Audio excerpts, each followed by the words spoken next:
Okay, I think we're live.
Oh, that's so ridiculous.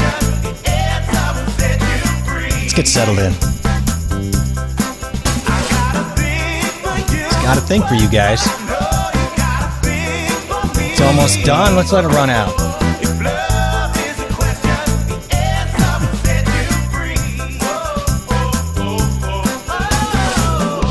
All right.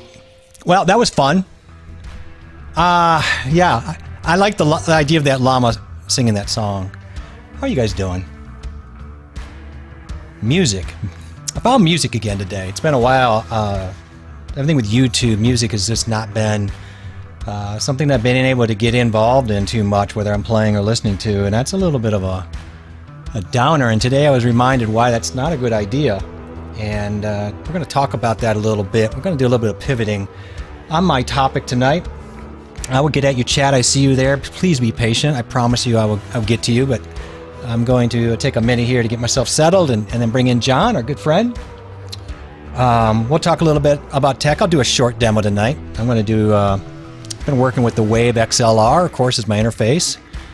And they just had an update, allow us to put some cool VST3 plugins in there. And that may or may not be worth anything, but it'll take about 2 seconds to show you and demo what that is. And then we'll talk about that inner tech, which we're going to start talking about more as I start pivoting down towards my passion and what I'm supposed to be doing. That trigger's coming, so I'm excited about that. If you guys are in here and being patient, I appreciate it. We'll get to these comments. What about music? Music and motivation. We're going to get into that. Start thinking about music and how it affects you. For the people that are here that are creators, thank you. For those who are supporting creators, thank you. Let's bring in John and let's jump on these chats. We'll get them caught up and then we'll start moving into the flow of the show. You guys are crazy already ahead of us, so Let's see if we can bring our boy in here real quick, if I can figure out how to use the toys. How you doing, John? Toys. It's our toys, my friend. What's going on, everybody? Oh, my God. I'm going to bring in a little bit of names for a second. How's that? I'm just getting my tunes in. Styling, profiling. Love this. Love the music tonight. I'm just... Well, you guys may not be loving the music, but I'm digging the music tonight. Needed it tonight. How you doing, John? How's your Tuesday going so far? How's your week? We have not talked in a few days. Good. Good. Real busy with the weekend and Halloween and everybody doing the family thing most of the time. And then, just busy. I told you beforehand, my wife and I and my son were outside. We must have bagged about 30 bags of leaves. It's that time. Before the sun went down. Yeah, it's that time. But I walked in and my son grabbed the mail, and this showed up today. And I'm not definitely positive who it's from, but I think I do know. That's funny. But that's funny. You know, for a guy who's never even probably uttered the word llama more than one time in his life, you're going to have a herd of llama outfits here pretty soon. Yeah, no, it's I've been true. to a llama farm, bro. Yeah, and you've shown your despise for it, but you know, it's all good. I think it's funny, man. I really like it. I love your pajamas, the whole deal. That's lovely, and we think we may have come up with a name with our lovely llama piñata behind us. We'll break that news next week. We'll do that. Oh, you got a name? I think so. Did some research, took it slow. I think got a name for it that's going to make sense. I'm really excited. I'm just gonna make sure, because you know me, I'm going to overthink everything. Oh, you did research? I did research. Let's jump into here. I know there's a lot of people. I'll do what I can. You know what? Let me back up a little bit here, because I saw JH556. I don't know if I know you, but I do. Anytime you have a skull with a little like barrette thingy over there, I'm really excited. Nice to meet you. Thank you for jumping in and saying hi. I hope you're well on this Tuesday I think night. we ran into them the night that we did the 5-hour stream. I think it was... it looks familiar. That's why I think that stood out to me. Thank you on the woohoo for the countdown. Thank you. I like that. I was having a good time with that. I hope you enjoyed the vibe. Hopefully it set off a good vibe.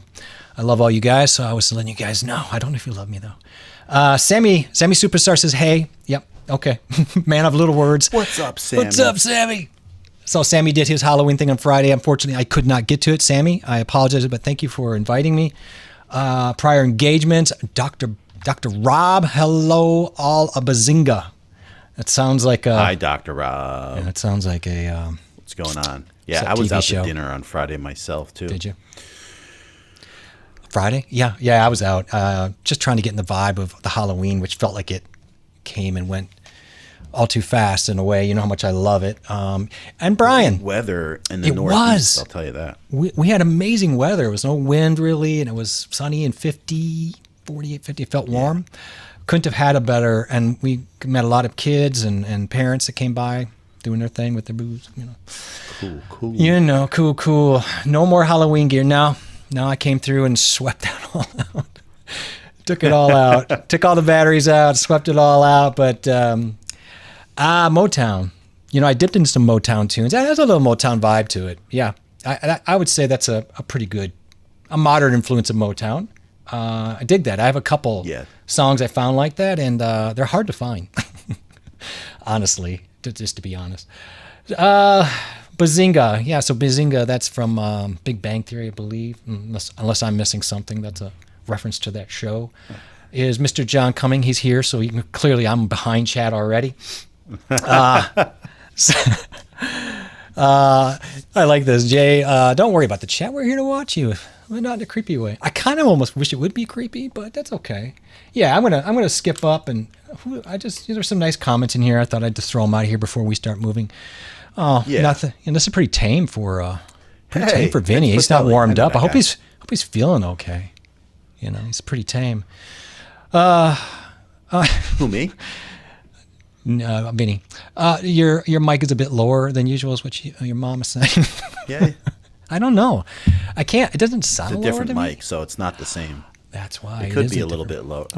Maybe it is. It could be just a smidge low. Yeah, it looks like it is. Yeah. Now that I look at it, yeah, it's a different mic. If you guys notice, he's not using the. Yeah, I switched mics. The big boy mics. He's using the little boy mic.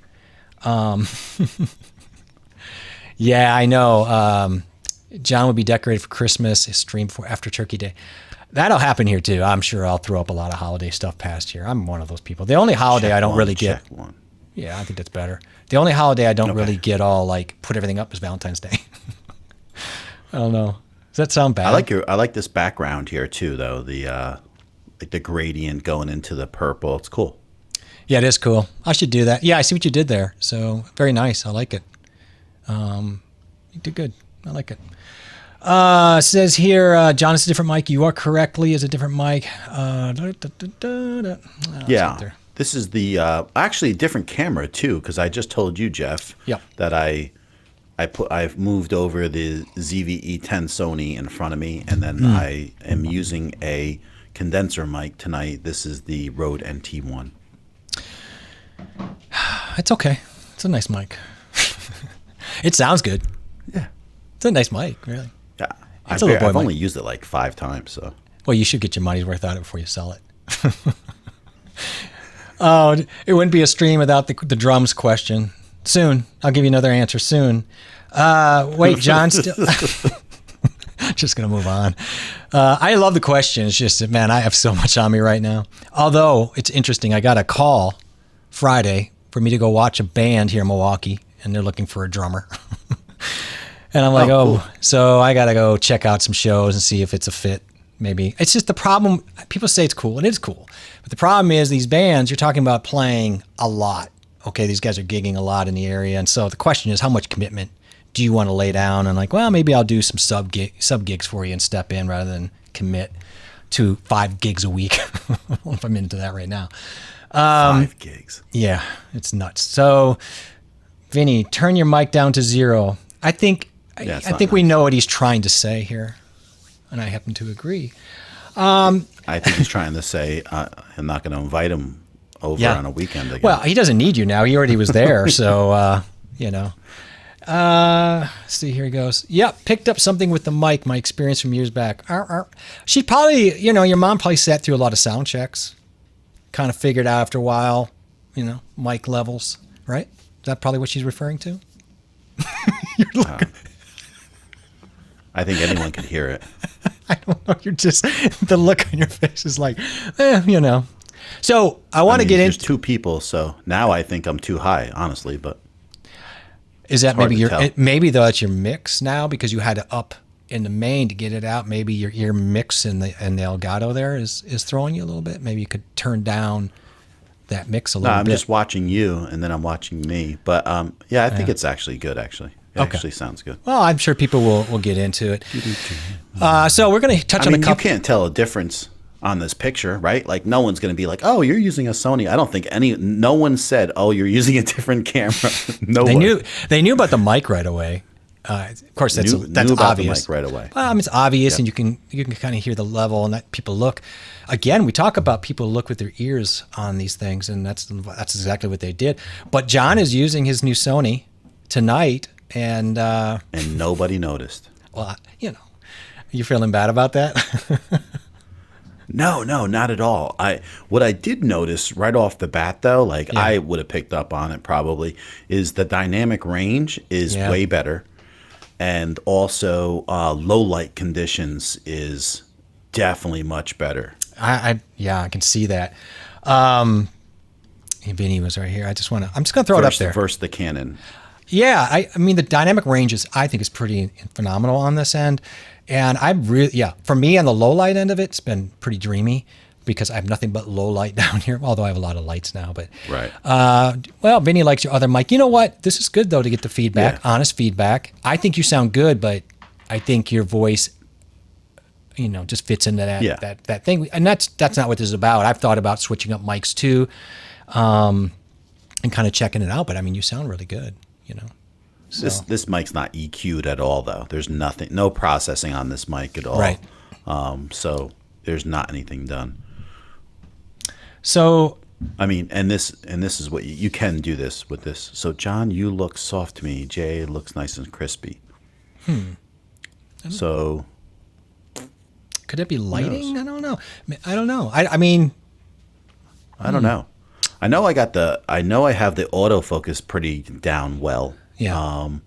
So I know that's good, but And we'll have to take a look at that. Yeah, and that's the thing. I don't have this kind of gets us right to what we're going to talk about. Think at least I look too bright? No, I don't think so. I think the levels are pretty good. Now you don't have a hair light or a defining light, right, or the top. So maybe for some reason that's affecting you more with this camera. For some reason, I do have a light that's cutting my back a little bit, so perhaps that's helping. Also, my background's a little darker. That should make me pop out a little more as well. Brian thinks that the focus might be a little off, but it's hard to tell. But I don't know. Maybe. I don't think so. Maybe his left eye is just. We'll take a peek of it. So, Roxanne, how you doing? The mic does sound different than the 320, the equivalent of a filtered coffee compared to a cappuccino. Wow. Okay. That's you got to remember the 320. Even when you switch that, switch over on that, and it changes the EQ. So there's absolutely no EQ on this. So I can make this sound like a lot of different things. And if I spent a little time on it, but I actually just wanted to use it because I haven't used it, and also I want to go back and watch and see how it sounds. Well, I think it's good to play EQ on this. Yeah, but the question is, for me, I'd rather not have to throw any EQ on my mic, especially live. I mean, if I record, I try to leave it flat and I'd rather do it on post-production. Just better control on the outside, I think. And but now that kind of gets us to a little subject tonight, which for us, John and I, we are using the Wave XLR interface. So I know a lot of you don't use it. You may in the future end up using it. So I'm not going to belabor this little demo, but I think I'll just do a quick walkthrough because I had to do this so I have the Wave VST 3 plugin suite, and the Elgato came out with an update to our firmware that now allows us to add VST plugins to this software. So I just want to show that real quick. It's not a real deep dive or anything like that. Could you play with the EQ live so we could hear the difference? I mean, you could. I don't know if you have that ability. You don't have that ability because you don't have your plugin set up, right, John, in the Elgato yet, right? I can EQ through vMix, but I'm not going to do that right now because I'm going to watch. I mean, the whole point is this is a bigger and better way to set this up through the Wave XLR. So no matter where we use the Wave, it will be effective. Like if I go in and touch the EQ in vMix, then it would only be effective when I'm using vMix. On that particular platform. But the great thing is the VSTs that he has, they're going to be loaded into the Wave software, and then we can make tweaks, and it makes it effective wherever we use the Wave. Yeah, so let's just kind of jump in anytime. Which is awesome. It is. So, which is what we've been waiting for. It is. And so this is the software it's not very complicated. I mean, on its surface, it's not. What it does is quite amazing. These are my channels right now, as you can see. That's not really important. Any of what I do in here can be done in any channel. In fact, I did it to 2 channels just to play around. And I'm not going to try to fine tune. There is one thing that we were working with before the show. It's hard to fine tune a little bit. I had to play, record. Doing it live, I have to listen to the stream, and it's really funky because I'm hearing 2 things in my head. Anyway, so we'll play with it just a little bit so you get the idea. In the software, so in the settings, let's pop up here real quick just so you can see it. Before there was just really this general tab, and with the updates, and what they added was the audio effects, which was great. So all you have to do is, I already had my VST3s added for DaVinci and etc. So they found them right away. I didn't even have to do it. In fact, I pulled it up and it found it, which is beautiful. So that was easy to install. And then if you want to add these, they added right down below this little like heartbeat sign down here, the bottoms. They added those. And now when you click those, when you click those, you'll see the audio effects. Now it's normally going to look blank. Well, this one has a line EQ. I was messing around. It's going to be empty. Okay. And you have 2 things at the bottom of each one of these. You can choose to only send it to stream. In that case, we put in a green. Or if I want to send these effects to the headphones. Now, I will say I'm not getting in my headphones on the mic because we turn that off so we don't get weird laggy sound. However, any other channel besides my mic, I will actually hear the effects in real time, and I can adjust at that point. So on that note, let's go over here. I added some plugins already, but I'll show you how it's done. Right. So we'll just add any plugin in here. I'm not going to do anything. I'll add a. The crazy thing is, you're explaining this, Jeff, and no one, I don't think, realizes how big of a deal this is. Yeah, this is a big deal. This is huge. The idea the idea that you can get into audio effects and digital signal processing through this app is huge.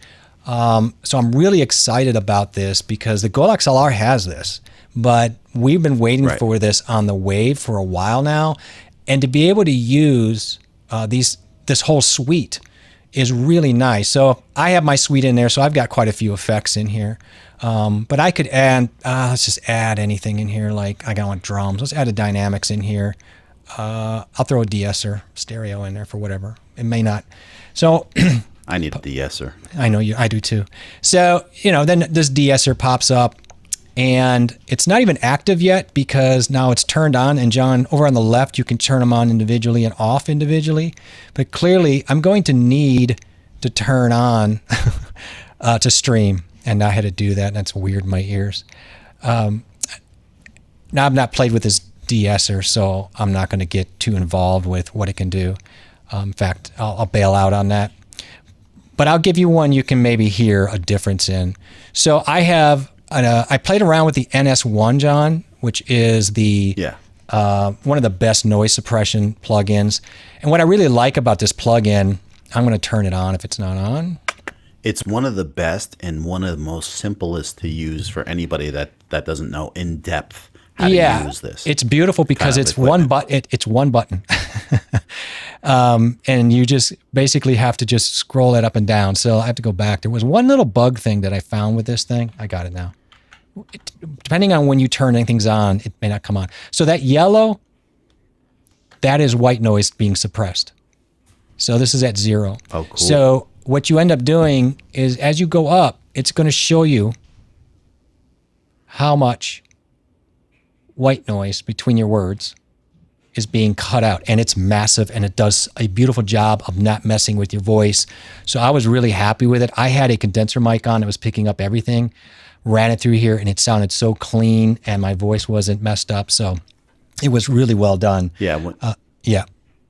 Now, is it making effect right now? Because I feel like I can hear something a little bit different as you raise that. Yeah. I mean, I'm on a dynamic mic, so you're not going to have a dramatic difference as you would on. Right. I thought, well, I should put a condenser mic on, but I didn't want to mess with it tonight.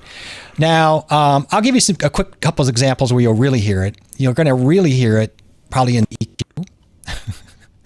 So, did you hear that, John? Turn around? Okay. Yes, so, right. So you just clicked on the EQ and it switched over. Yes. And so with these plugins, you can grab anything you want and just kind of get what they call, helper plates. Oh, that's a de-esser. Sorry. I apologize, everybody. I'll turn that off. We'll go over to the... Yeah, I can hear the difference right there with... in fact, if you drop the highs a little bit in this one. Yep. You can do the gain in here to catch up the gain if you want. If I want to do the standard, smile, bring up that, maybe boost a little low end. I don't know if you can hear that, but I'll give you a little of that and then kind of give a gain. And over time, you'll start to hear that difference live. So now if I turn off that stream, let's see here if I can get in here. If I turn off these effects, that should remove that now from the channel. Yep. I heard the change. Now, I'll give you one more, and then that's pretty much it. But I'll give you one more. It's the IRL Live. Now, that's interesting because IRL was one I was researching recently for the Gold XLR because they had actually absorbed IRL because they have such great live audio processing. But let's turn them on. Really quick, though. I just want to explain to people, if someone just drop it in here right now, that what this is doing right now is we're adding VSTs, which lets you change your audio and put EQs in, to put a compressor on, to make all the changes that you could with a Rode what am I? What am I thinking of? The Rode what? I have it right next to me. I can never. The Rodecaster Pro. There you go. Thank you. Yeah, the Rodecaster Pro, and with the Wave, and with the Go XLR, right? Mm-hmm. So this is a brand new audio interface that you're showing all the software to, right? And one of the biggest things that people asked for was to be able to change and be able to use VSTs, and this is what we just got in a new update.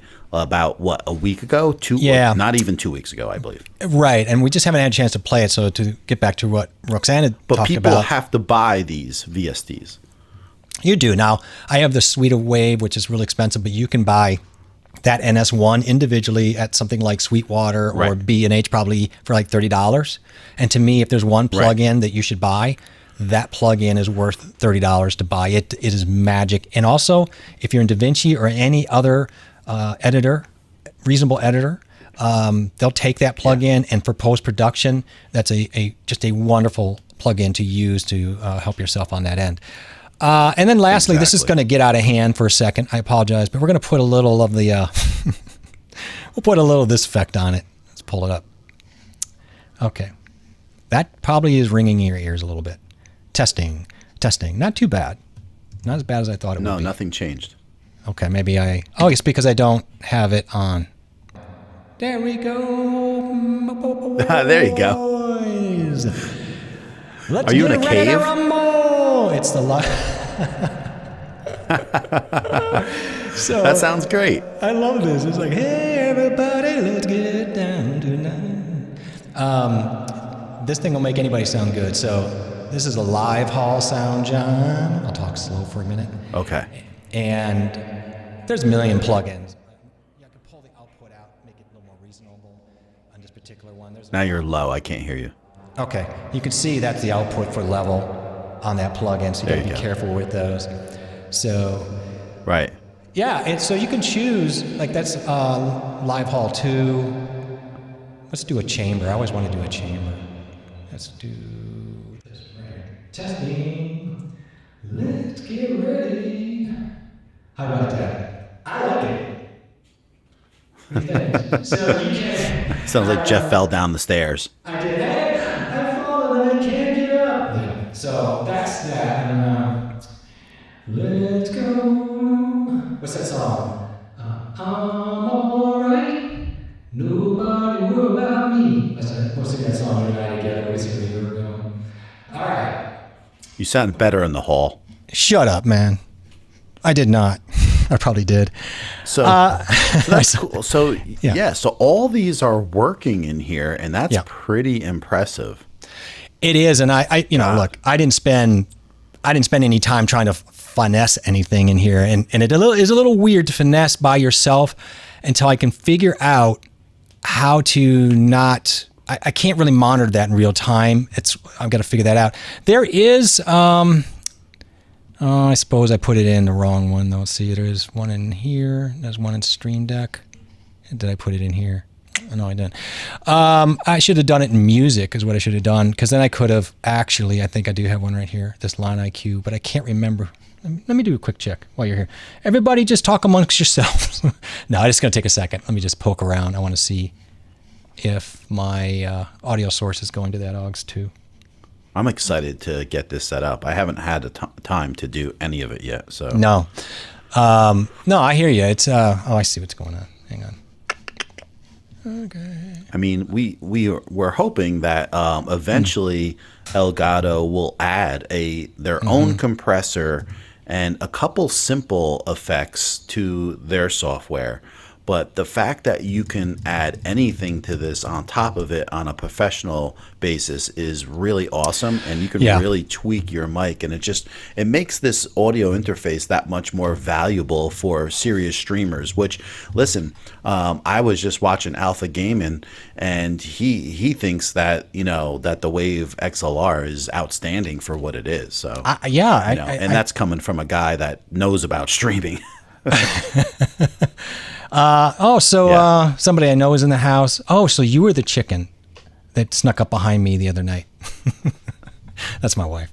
She snuck up on me with that chicken head on too, and Was that on your show? That was the chicken. People already said hi to her. Everybody was saying hi to her. I know. I just wanted to drop back because, yeah, I'm doing that singing. That's me singing. I hope that's okay. Apologize.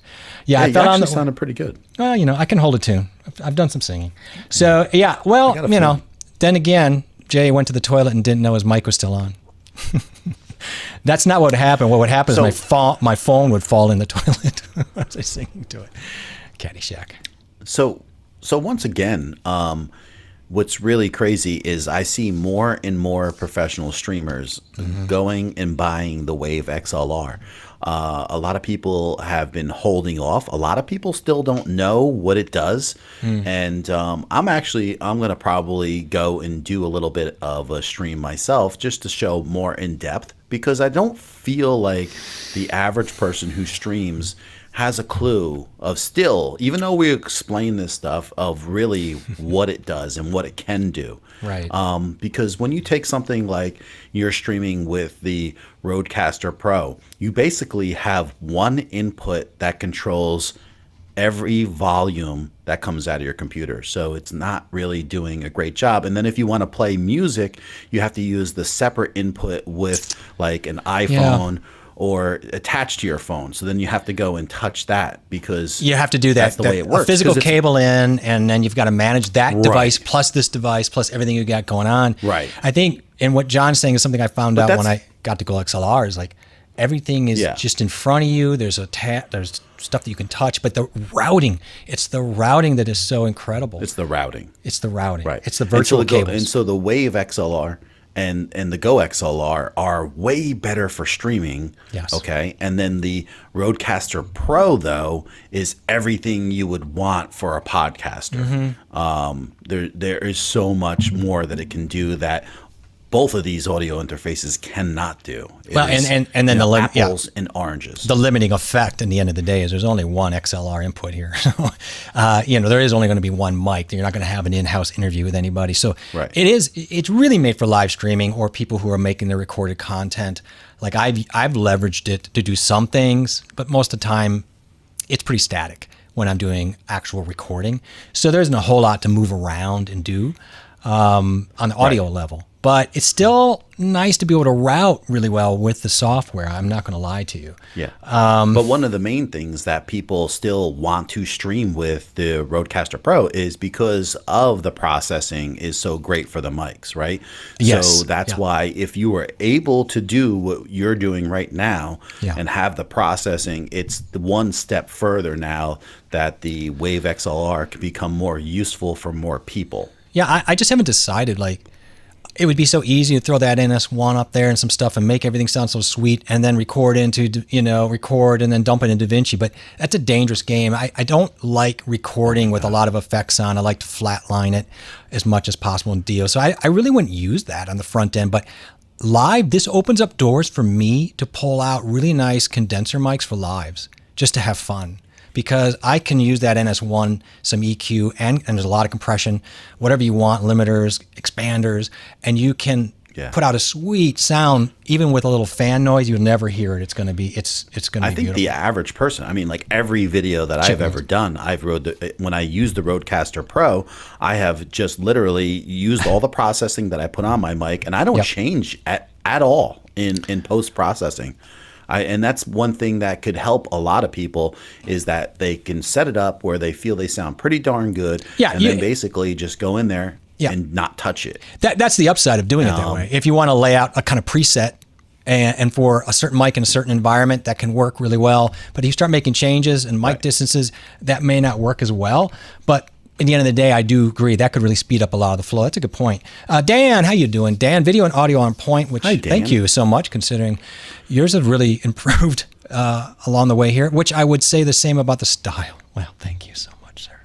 I know he's talking about me. I hope you're feeling better today, Dan. Dan was feeling a little bit under the weather, and I know he's feeling a little bit better today. Good to hear. Shots fired, Dan. Shots fired. Oh, my God.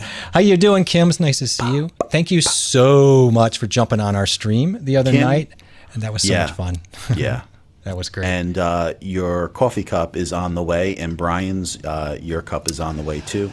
As far as this question, yes. The simple answer is absolutely. Before I got the Goal XLR, way better. I dipped into the voice meter banana, and let me tell you, it's better than nothing, and it does work.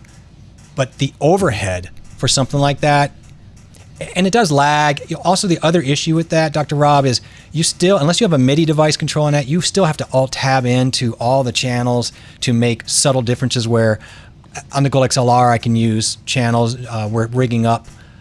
Even the Goal XLR, the Wave XLR has a physical unit that you can adjust things, but as John has set up a unit to actually create faders with it, pretty simple, which you could do with voice meter too, but I just think that the audio routing is so much better. I had lag issues with voice meter, so yeah, a lot of people have latency issues with voice meter, also, this software is so much better. In comparison I've been doing a Goal XLR vids, and I have to tell you, I've been impressed with their stuff. It's not quite as good as this, although it's different in a way too. But I have to say, any of these are much better than the alternatives for the most part, having to deal with tabbing out and lag issues. These softwares are stable, easy. All these virtual cables that were inside all this stuff are added behind the scenes when you install your app. You don't even have to do anything. You just hook up to your audio sources and send them to your channels. It's really,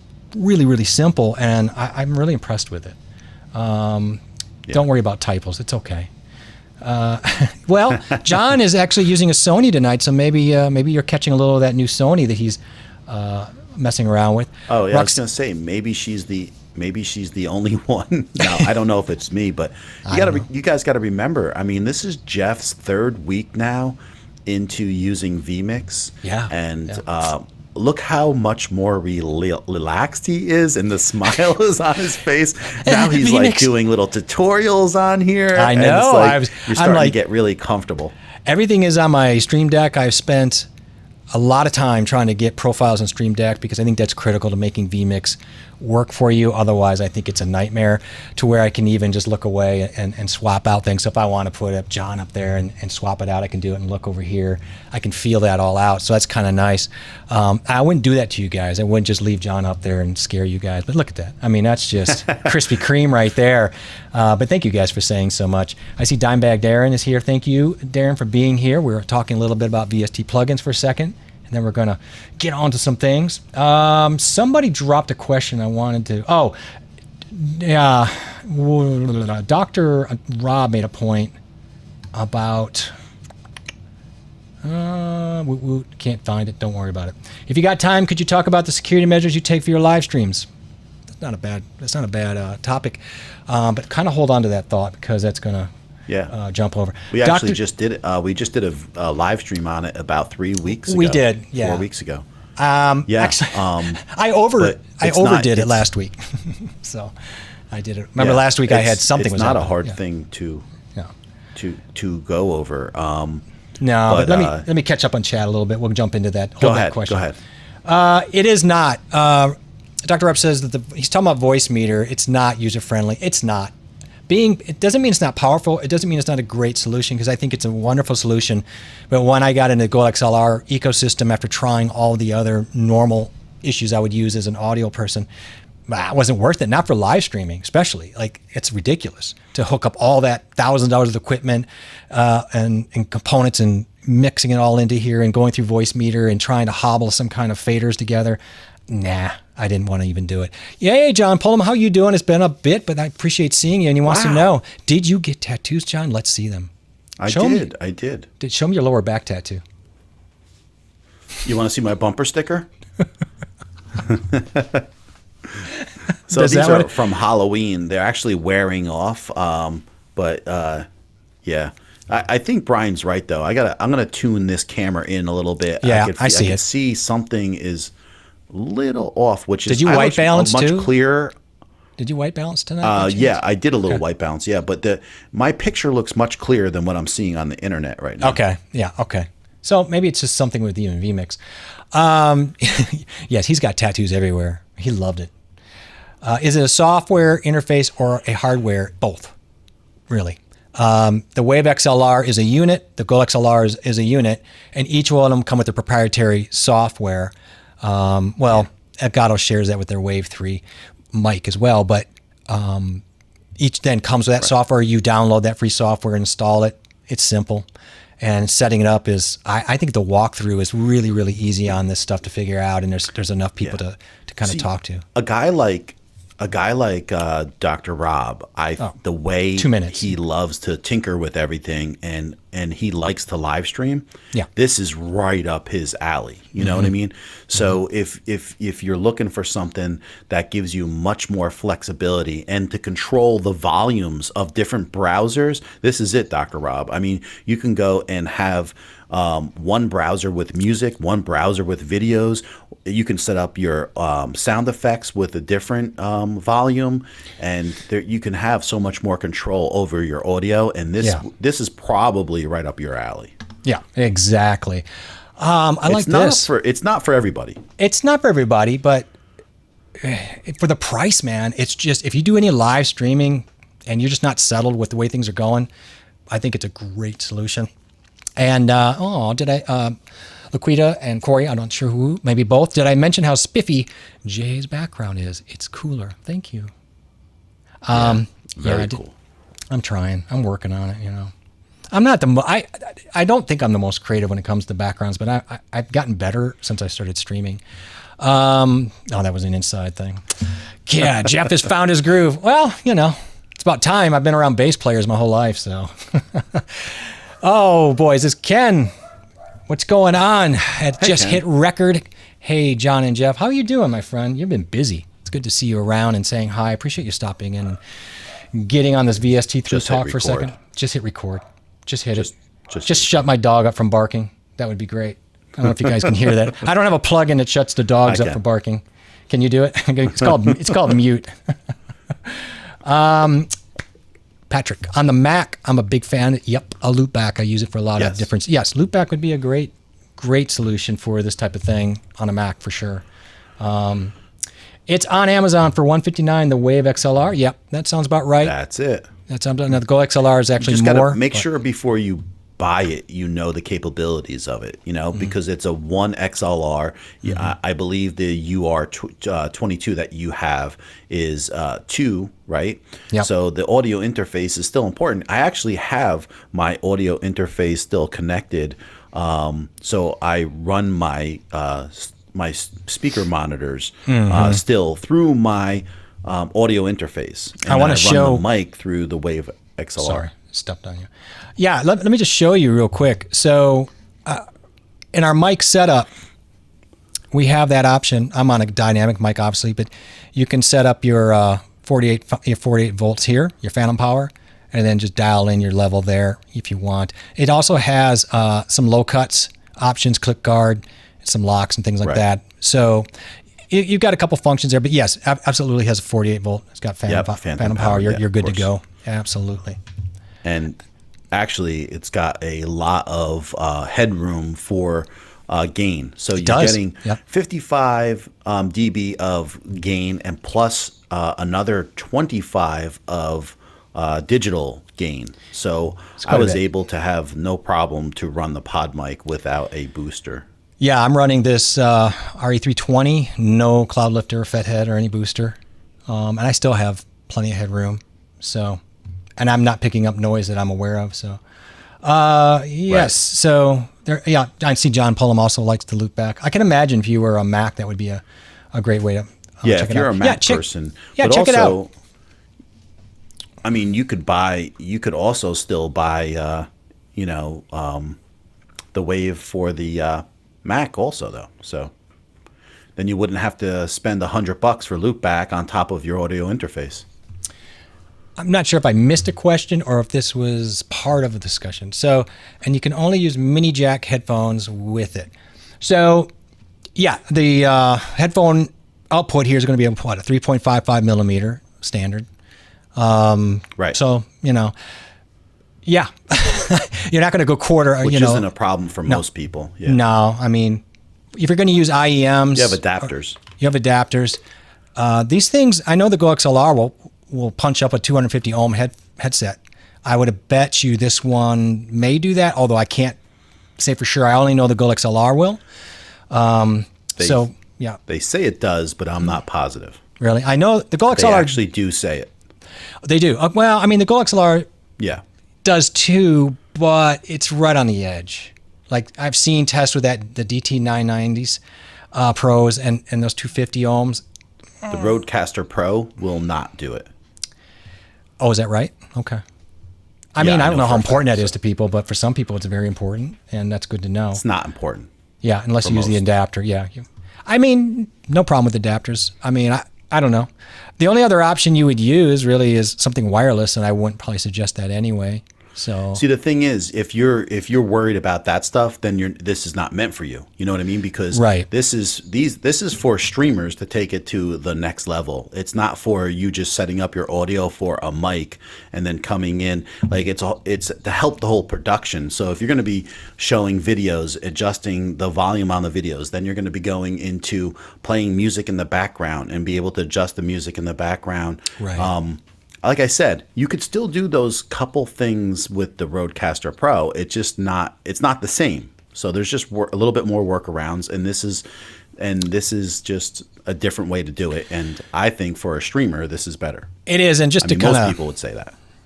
Yeah, and also what we've been doing with the Stream Deck, there are with the Wave XLR, they have a big button with toggles, and you can control a mix of your headset and the stream. You can control your headset overall volume and then your mic gain, which is good, and it has a mute slap on the back, which I'm not sure if I like or not. But it doesn't have faders. But were you going to say something? No, I was just going to say, though, also, like, you have to realize it's like, how do you stream? Are you a streamer by yourself? Because this is what it's really for.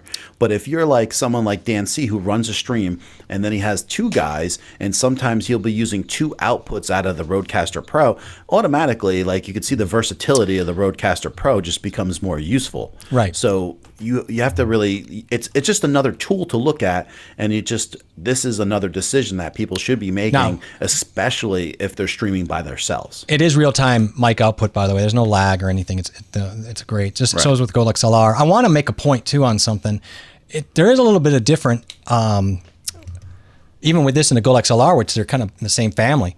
And Go XLR, you can't set up a 2PC setup, I don't think, with the Wave XLR. You can do that easily with the Go XLR. The Go XLR is set up to run audio in and out of two PCs. So if you're gaming or a separate main PC and you want to put your stuff and send it to a streaming PC and offload all that CPU, great. It does it really, really easy and really, really well. Just so you know, because some people, that's something that this would do. I don't think the Wave XLR takes a digital input like the Go XLR. If you want to add a console or a PlayStation to the Go XLR, add away. So there are some benefits to the Go XLR depending on other needs as well that the Wave XLR does not actually handle. Gamers actually would still use the Go XLR, I think, more than the Wave XLR for these reasons. But once again, that's really like 10% of the gamers because no one's going, okay, I'm going to have, like, put it this way. What's the percentage of people gaming with two PCs?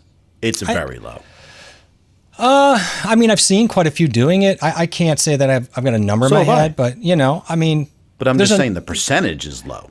No, and that wasn't my argument. I'm just saying if you need that for any reason, then consider that for as far as Wave XLR goes, I think they're making a good decision to say, let's start as small as we can. And the broad as we can, and then if we had augment out to a gamer version, to whatever, we'll do that and do that, meet that niche at that time. This was a better way to start. I think the Go XLR kind of screwed up a little bit, but it worked out okay for him, I guess. We'll see in the long run. Don't tell him. I like this. Don't tell John I love. I love my Rodecaster. So you don't love it? Or no, you do he's saying, I don't tell John I love my Rodecaster Pro anymore. I read it wrong. He doesn't say he loves it. I mean, but he should love it. I mean, see, that's the thing is, like, that Rodecaster Pro is still very good for a lot of people. And it, like I said, what else can you take? Basically, with a battery, pack and this run up to the mall. I could go to the mall with 2 mics and 1 camera, and I could record a whole podcast right then and there in the mall with nothing, you know what I mean? You can't do that with a Wave XLR. So it's 2 different types of tools. I mean, if you want to hammer a nail, you're going to use a hammer. If you want to screw a screw, you're going to use a drill. There are different tools for different desired outcomes. Just because they're all tools doesn't mean they're all the same, right? Roxanne says, yeah, it's more the fact that I had to shift my workflow and equipment when I had to send my Rodecaster for repair. So I had to learn new habits. Oh boy, nothing makes you get into new habits than having to send in things forever to get fixed. I totally get that. Yeah. And then it's like, what's really funny is that you just go back to 2018 and then no one had any of these options. And everybody was just using a Steinberg, or they were using, Focusrite, a Scarlett. Cloud Lifter. Yeah. And that's it. 286. Yeah. That's all they were using. Yeah. And I touched that on this video I just did. And I just, they're fine, but they just have no panache or cachet for people who are in the live game, which is what TC Helicon really is the ones who came through for us on this. And they're the ones who dumped this product out at the end of 2018. And they've been around with TC Group for like over 20 years. And then they picked up IVL and these other guys. These guys have been with them for a while. And man, they have a huge, long history of this stuff. And so they got it. They saw live streamers as being live performers who needed live performing equipment. They didn't need, their uncle in the garage putting together a Focusrite and a Cloud Lifter. That wasn't going to work out for them. I remember when it first came out, and people still ask this, and I think it's so hilarious because when the Go XLR came out, everybody was like, do you think it's just a toy? Everybody used to ask that. Like, do you think it's just like a toy? Because the sound effects, and people would get on there and make their voice sound different, and I'm like, you're missing if they knew. The problem is that a lot of people, if they knew the history that went into and the amount of money that went into developing that, and they spent years with the top live streamers to develop the actual physical unit and testing, but there's so much audio expertise that went behind everything that went down. It's funny that they're able to. They're like, oh, it's $500. I'm like, do you know what you're getting for $500? That's insane. People would have spent $10,000 on that 10 years ago, and you're walking around, and then a year later, I pick up the same thing, split in half, the Mini for $250, and I'm up and running like in 2 seconds, which was just falling apart all the time with the old chain that we had always set up. And then when you watch a ton of other live streamers where they say live streaming is their whole channel, they're not using a Rodecaster Pro, they're not using a Go XLR, they're not using a Wave XLR, they're not using any of those things, and if they are, it's usually not right away. What I like about this is I did the chain. I have the chain over here in Iraq, but I got to tell you, the problem is vetting out what's going on. There's a lot of things that can go wrong in that scenario, but it's over there. If things go wrong, I got everything is here. It's in, I can set things in my app. I can use my faders or whatever we got going on, but everything is right here. Right. But once things are set in routing, that's the key. That's the brain. And I think in this, the XLR here, the Go XLR, they have a brain and a nervous system that is working through your audio routing, and that's about the best way I can really explain that. Blind Guy's wife says, I hardly ever have questions, but you guys know the answers to so much. The XLR options I never knew existed are here. Thanks you. They really are here.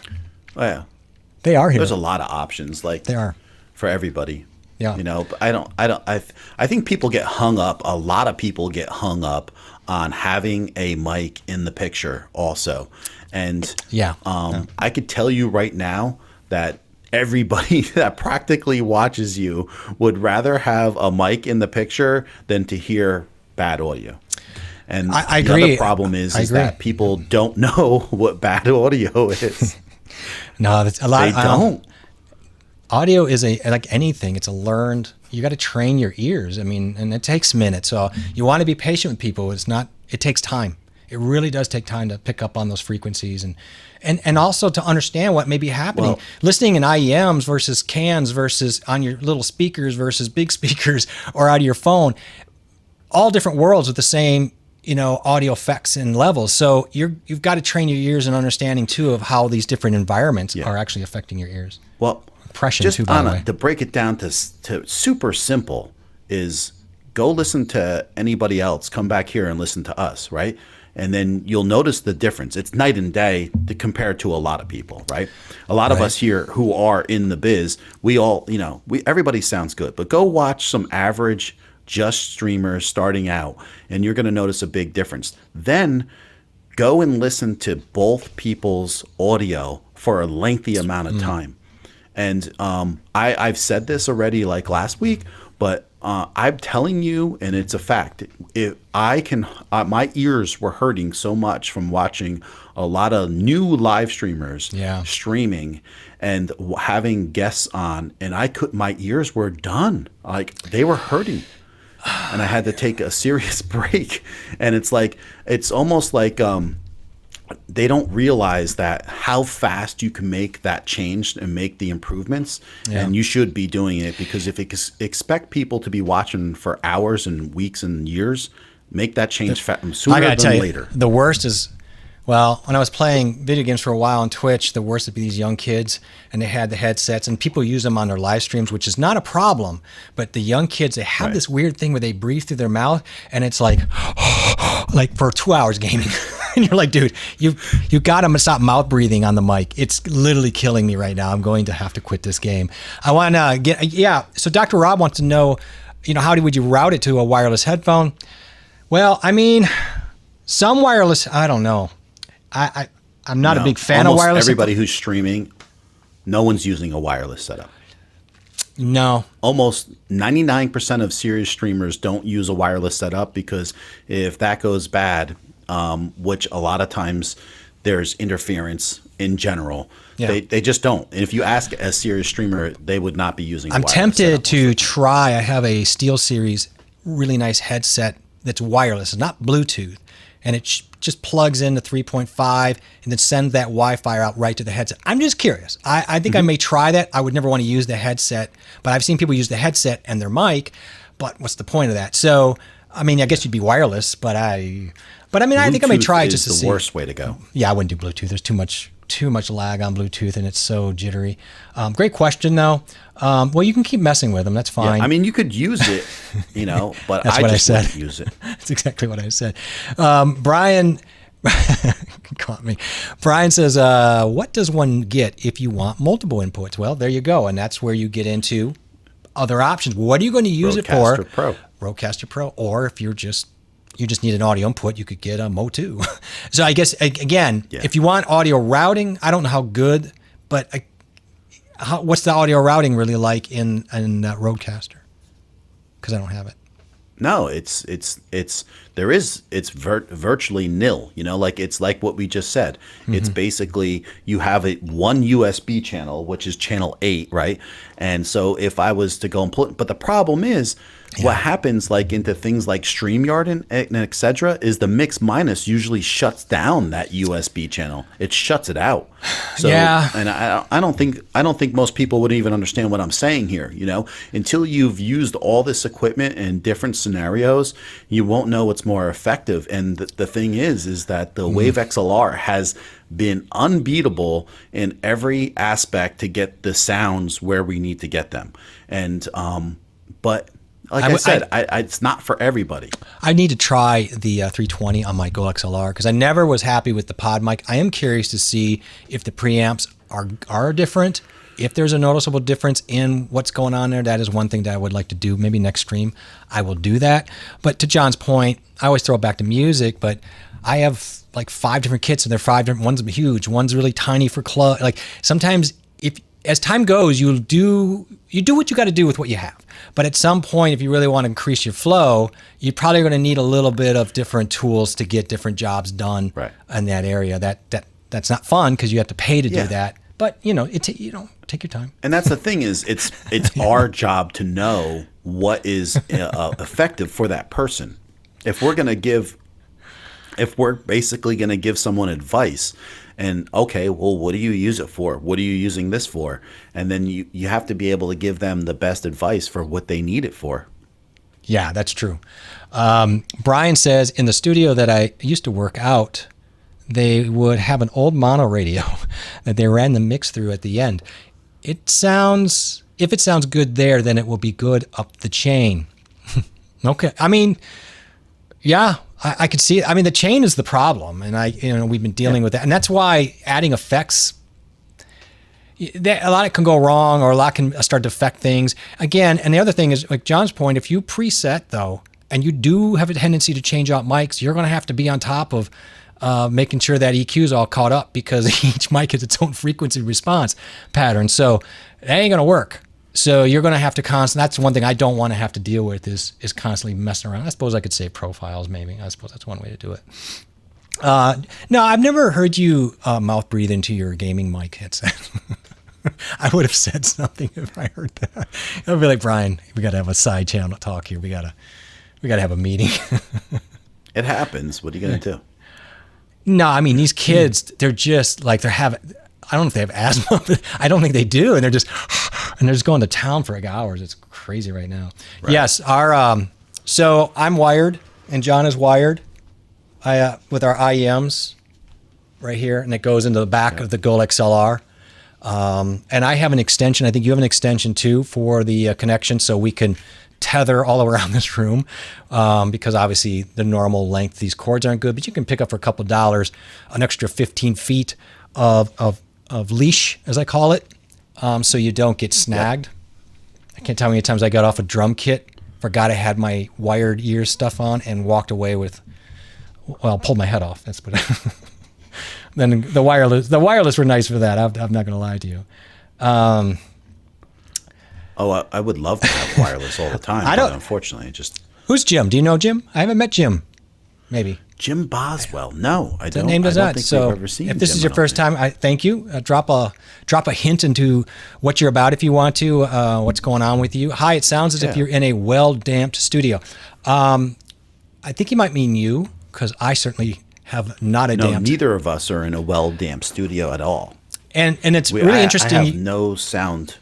No, it's interesting. He says that sound padding. Jim. Let us know which person, because I'm going to assume you mean John, but I don't know. I battle here a lot of reflect off my walls or glass right now. It's a big room, and I'm painting. And the intentions are to acoustic treatment with panels, which I haven't done yet. And I think that'll make a marked difference this winter, maybe when I have a little more time. I'll get to it.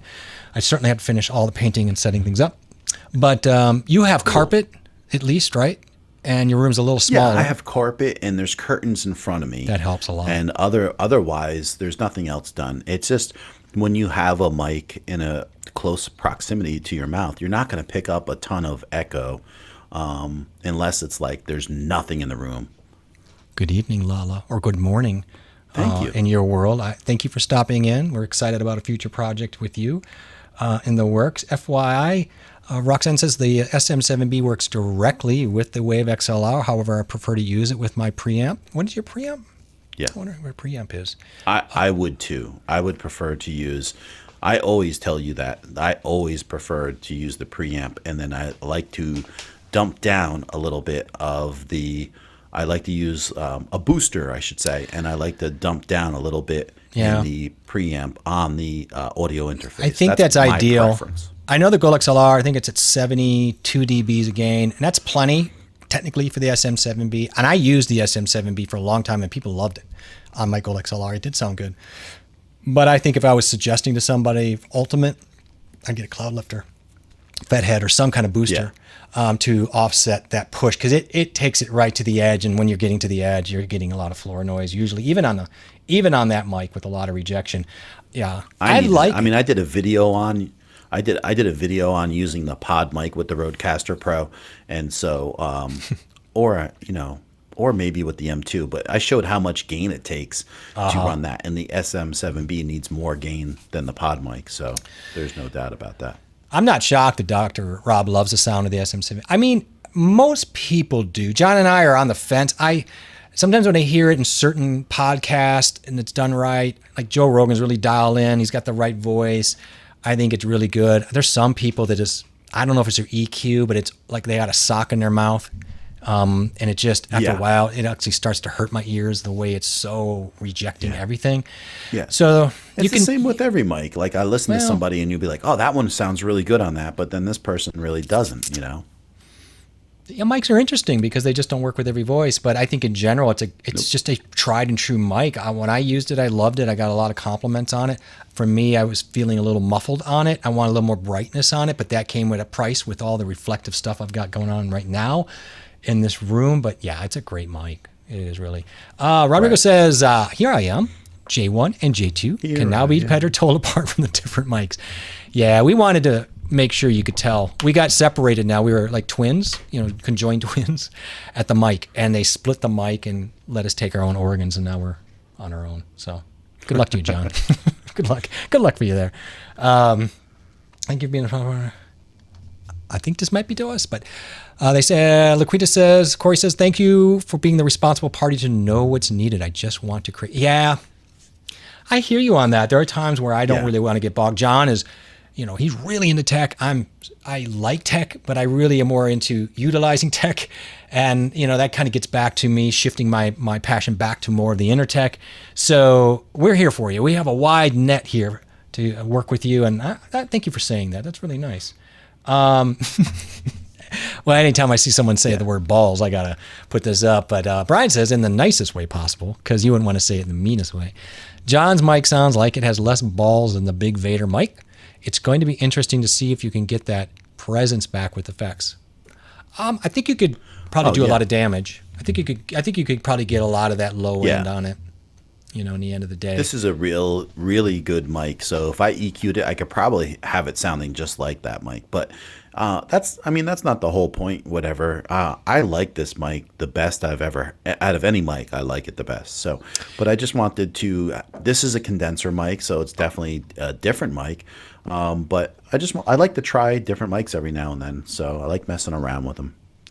And you know what? On that point, Brian, thank you for the honest input helps. So I know some people are like, oh, I don't want to say anything that might sound like I don't like something. With the honest input's good, and then John can counter that with, well, I would do EQ or that's fine. That's learning, but it is true. The other one has a little more low end and balls to it, I guess you'd say. Yeah. And you probably could spend. The question is ultimately, I just want to create. Someone in the chat just says, I just want to create. Do I want a mic that just gets my voice, understands me, is intimate with me right away? Or do I have to fiddle around and dance with it in the EQ and set up presets and then monitor that? No.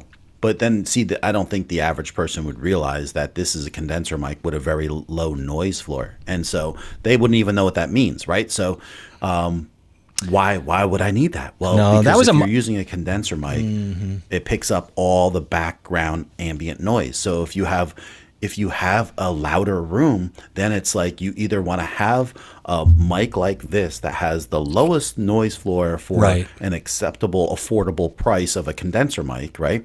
Which the dB noise floor, and this is 3.5 dB versus like say the MXL 990 is at like, I think 19. Yeah, it's high. So it's going to pick up much more ambient noise, but it sounds very good, the 990 even so. It does. Literally a $70 mic. But now I almost picked up that mic before we got these 320s. I was desperate, and I knew the low floor noise might help me out, and I was going to deal with plugin. Now you add an NS1 noise suppression VST3 plugin on that now.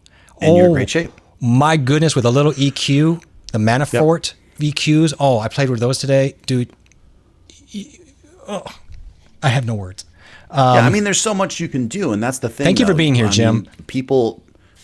Average people are not going to use all this stuff, but to know that there's a plugin that you can that an average person can learn is such a big deal. Let alone everything else. And that's the other thing. Like there are shotgun mics. I have one in my closet that everybody used for $20, and I bought it, and it worked great for what it is. So it's not about like having everything under the sun expensive. No. It's about using the right tools for the right situation. And the thing is, if you're live streaming, you need to take it more serious. That's just the way I feel. Like you're live streaming, you want to gain more people watching you. You would want to sound the best you can and look the best you can. So then slowly you can't keep accepting for what it is. So you want to just level up. And like, you know, like I've said this over and over again, we've been live streaming for 6 months. It's like, it feels like years, but it's 6 months. Yeah, this marriage is over, if you take a look at the level ups from Jeff and me, you know, look at Jeff's background compared to like 3 months ago. Listen to the way we sound compared to 3 months ago. Yeah, it was a train wreck 3 months ago. That, it was orange and like, it was just weird. This is the first time me using my Sony camera, and I'm not happy in love with the way everything looks because I got to tweak it. But at least I know as far as my autofocus, unless I get right into there, it's holding pretty good. So I know the autofocus is good.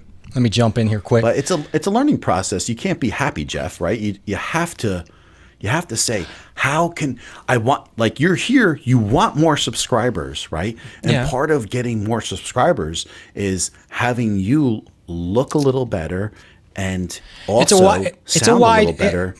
It's a wide net. Of course, content's king. So that's going to be where you get majority, I think, of the people. And then I think to your point, at some point you're going to evolve. You're like, okay, my content's good because I should have focused on that first, mostly. And then at some point it's like, how do I cast an even wider net? You're probably going to do that with increasing your visuals and your audio over time.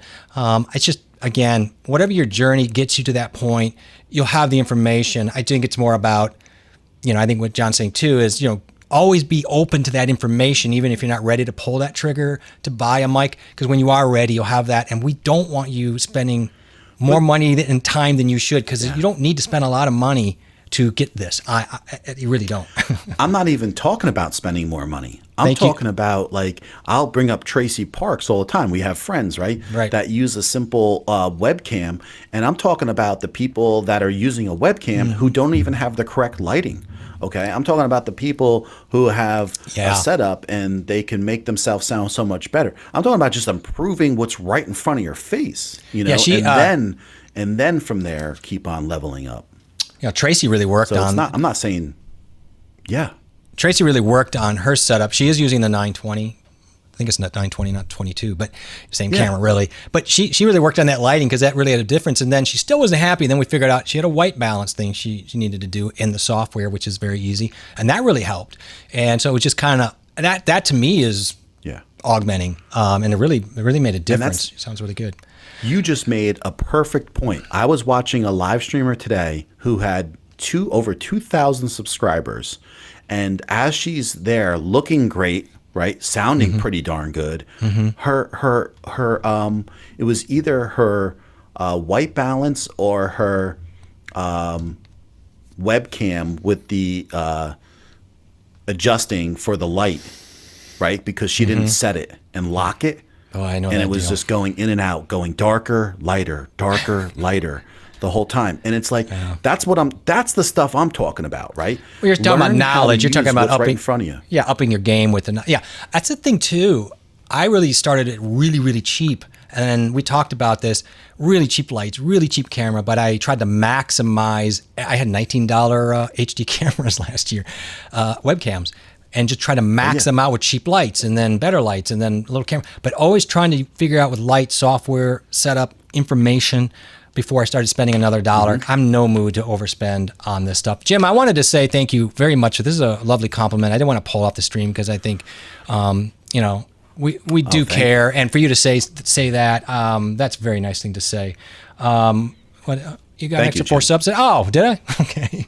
Well, that's nice. I really, anybody who subbed, thank you. You people are lovely. I love that so much.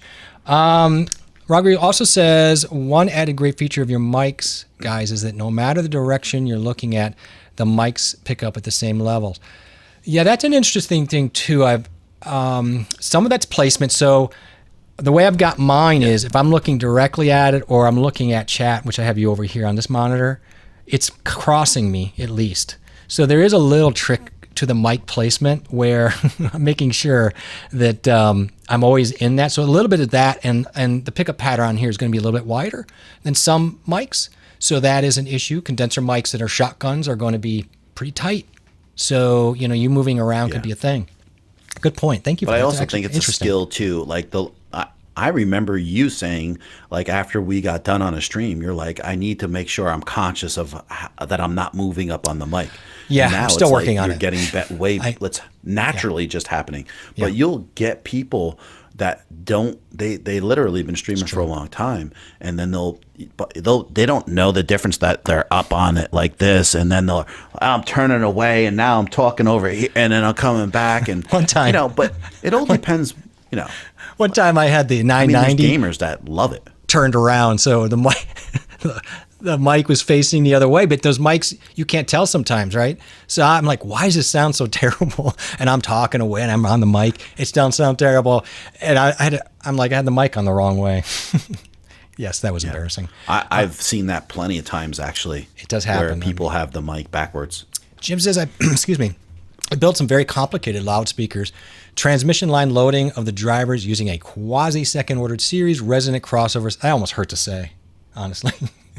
That's a little trippy. I wouldn't know. Building a capacitor. Sounds like I'm building my box for my S10 pickup with the speakers in the back. It sounds like subs. Back to the Future kind of stuff. Mommy God says she uses that loopback's back again to bring the audio back and forth from Zoom to Ecamm. Yeah, it's a great product. Honestly, if I was on a Mac, I would absolutely. Well, there's nothing else for them to use. Yeah. Well, no, that's their thing. If you're a Mac person, that's true. I went back voice meter for us. I went back and watched that stream that night, and you dancing around as Banana may be the highlight of the year. That was one of the funniest things I've ever seen. It was so good, and the banana was turning, and you were looking, and then you would turn, and then you would do it, and just this floating banana with your face and your lips. It was. I don't know. It makes the peel would move if I shook, and I thought that was hilarious. It was so great. I always thought that was hilarious. I jumped over a couple people here. Yeah. Glad you started despite the background. Start and never stop working and improving. And that is the ultimate advice that I love to hear from anybody. I think that is great. So, is it an active mic, phantom powered? My mic is dynamic. Yours is phantom power, right? You got a condenser on there tonight, so. I don't know what he means by active mic, right? Because you have a condenser and you have a dynamic mic, and so if you're using like a FET head or a like cloud lifter, you would actually turn on the phantom power to use that dynamic mic, and then you would always use with a condenser. You would always turn on the phantom power. This is correct. Otherwise, you will not be heard. So you're speaking back to, but before you turned the booster on, his voice was very flat. So on the mic, Dr. Rob may have not have been here, but on this mic, there's two EQ settings. There's a flat setting, and then there is a bass, a low bass kick. And we both moved it over. We really liked that. It created more presence for our voice and the speaking voice. This mic is a great mic for vocals, just like the RE20, the parent of it, really.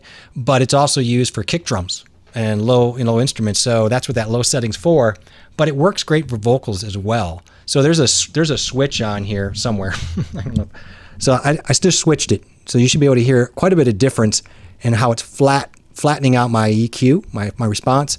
And then I'll just turn that back, and you start to hear that, start to really create more presence, a little more low end. It's got a nice EQ on it. Like, got a nice frequency response for my voice. Yeah. And the funny I hope that thing answers is, the question. It's not a new mic. I mean, this mic's been around for a long time. And I think that, people, it's been a long time since they have heard a lot of people using it. And so we've been getting a lot of compliments from a lot of different people with them since we got them. This is a great one to end on. Tech On. I still must be an eternal beginner because I think you both have top-notch quality. You both could make some before-after video comparisons. You know what? That may not be a bad idea. We've used older mics, kind of going back. You know what? It would be fun to do a throwback night where it's our first day of streaming. I'll use a Jelly Bean HD with an old light and some like a USB mic. Yeah, I mean, listen. It wasn't too long ago that I did the stream from the hotel room, right? This summer, and and we go over and over. I was using an $18 mic with an 11-year-old laptop, and it all came together, for what we needed it to be, and that's the thing. But the thing is, it's about knowing how to use that $18 mic. It's knowing where to place it. Yeah. It's knowing, to make sure that you're not peaking in your software. Like I've heard so many people where they're actually peaking and they can't even hear it themselves, but I can hear it. And so those are the kind of things that it takes a learning curve. I didn't know any of this stuff. Like, people need to realize a year and a half ago, I didn't know any of this. And so you learn this, and I really take it in because this is what I want to know. But the other thing is, if you're a YouTuber or a streamer, you got to care about how you sound and how you look to a certain point. And because other people are going to pick that up, and it's going to make you more attractive when someone just stumbles on a stream and just says, wow, not only is this good information, they sound really good. And that's going to be the first thing. I can listen to them, and I can listen to them longer, because I can tell you from being a streamer and putting the 300 hours in the last 6 months, that when I listen to someone who's streaming and it's killing my ears, unfortunately, I can't even listen to what they're talking about. But if they sound good, I'll stick around and listen more. And then when I like it, I might get involved into the stream. So yeah. I watch everybody, Jeff. You know that. I'm always jumping around, checking other streams out. I'm trying. I hit a little lull here because I've been so busy on some catch-up issues, but it's true. I want to get in. But that's just me. I do that. No, it's good. You do that. Yeah. I love looking at streams. I think it's great. I do too. I just right now don't have as much time as I wish I did. But Jim says many audiophiles prefer an active crossover over a parallel pass. I've heard it. Can't even tell you what it is. I just heard it. Yeah. If one knows how to design a series crossover on active design isn't needed. You have to look at half the people here just probably passed out. That's some heavy, trippy audiophile stuff. Speaker systems. But for people who are really into audiophiles, into speakers, they know what that is, and they're really they're going to go to Jim and go, "Clean me up, my friend." It's good to know you. I'm glad you're here because we may have some. I would have some questions for you. I want to answer this, and I want to get to Brian's question because it's kind of where I want to. People don't know what a parallel circuit is in a series circuit. I just know you're not supposed to cross streams. You know what I mean? There's supposed to be something with the ghost. You got to be careful. Like, don't cross the streams. Question, if it wasn't answered before, do you guys rely on makeup to help with light issues on your skin? My forehead looks like a head. Now, I don't. I know John doesn't, but people do. Early on, I was like, should I put makeup on? I'm like, no. But I tell you what helped me feel better. I do like the LEDs, although I'm using them more as low kind of, off lights. Soft boxes. I'm using hanging soft boxes now, bigger ones, and that just cast a better light on the skin to me. So I think that's it. John, you don't use makeup, so you just go with your lights and the way you set your cameras up. Right? I know what he's talking about because there are times where you'll see I get the most right here, right? Having a bald head. But the thing is that I a little bit tweak, and get better and better with the lighting. And it's I don't leave it in one spot. And when I do a lot of reading on things, and I know I've said this numerous times, but it is so true. Yeah, these are edge lit, right?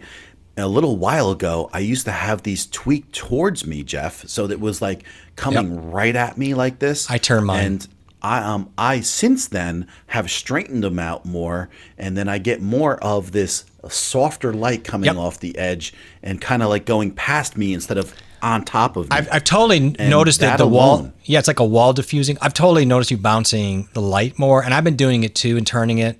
I've seen a couple things on it, never tried it. And Brian tried it recently, and it worked out great. Yeah. Good. So can you, if you go wide, both of us wide, you'll see that I even have this light over here, Jeff, a lot of these lights.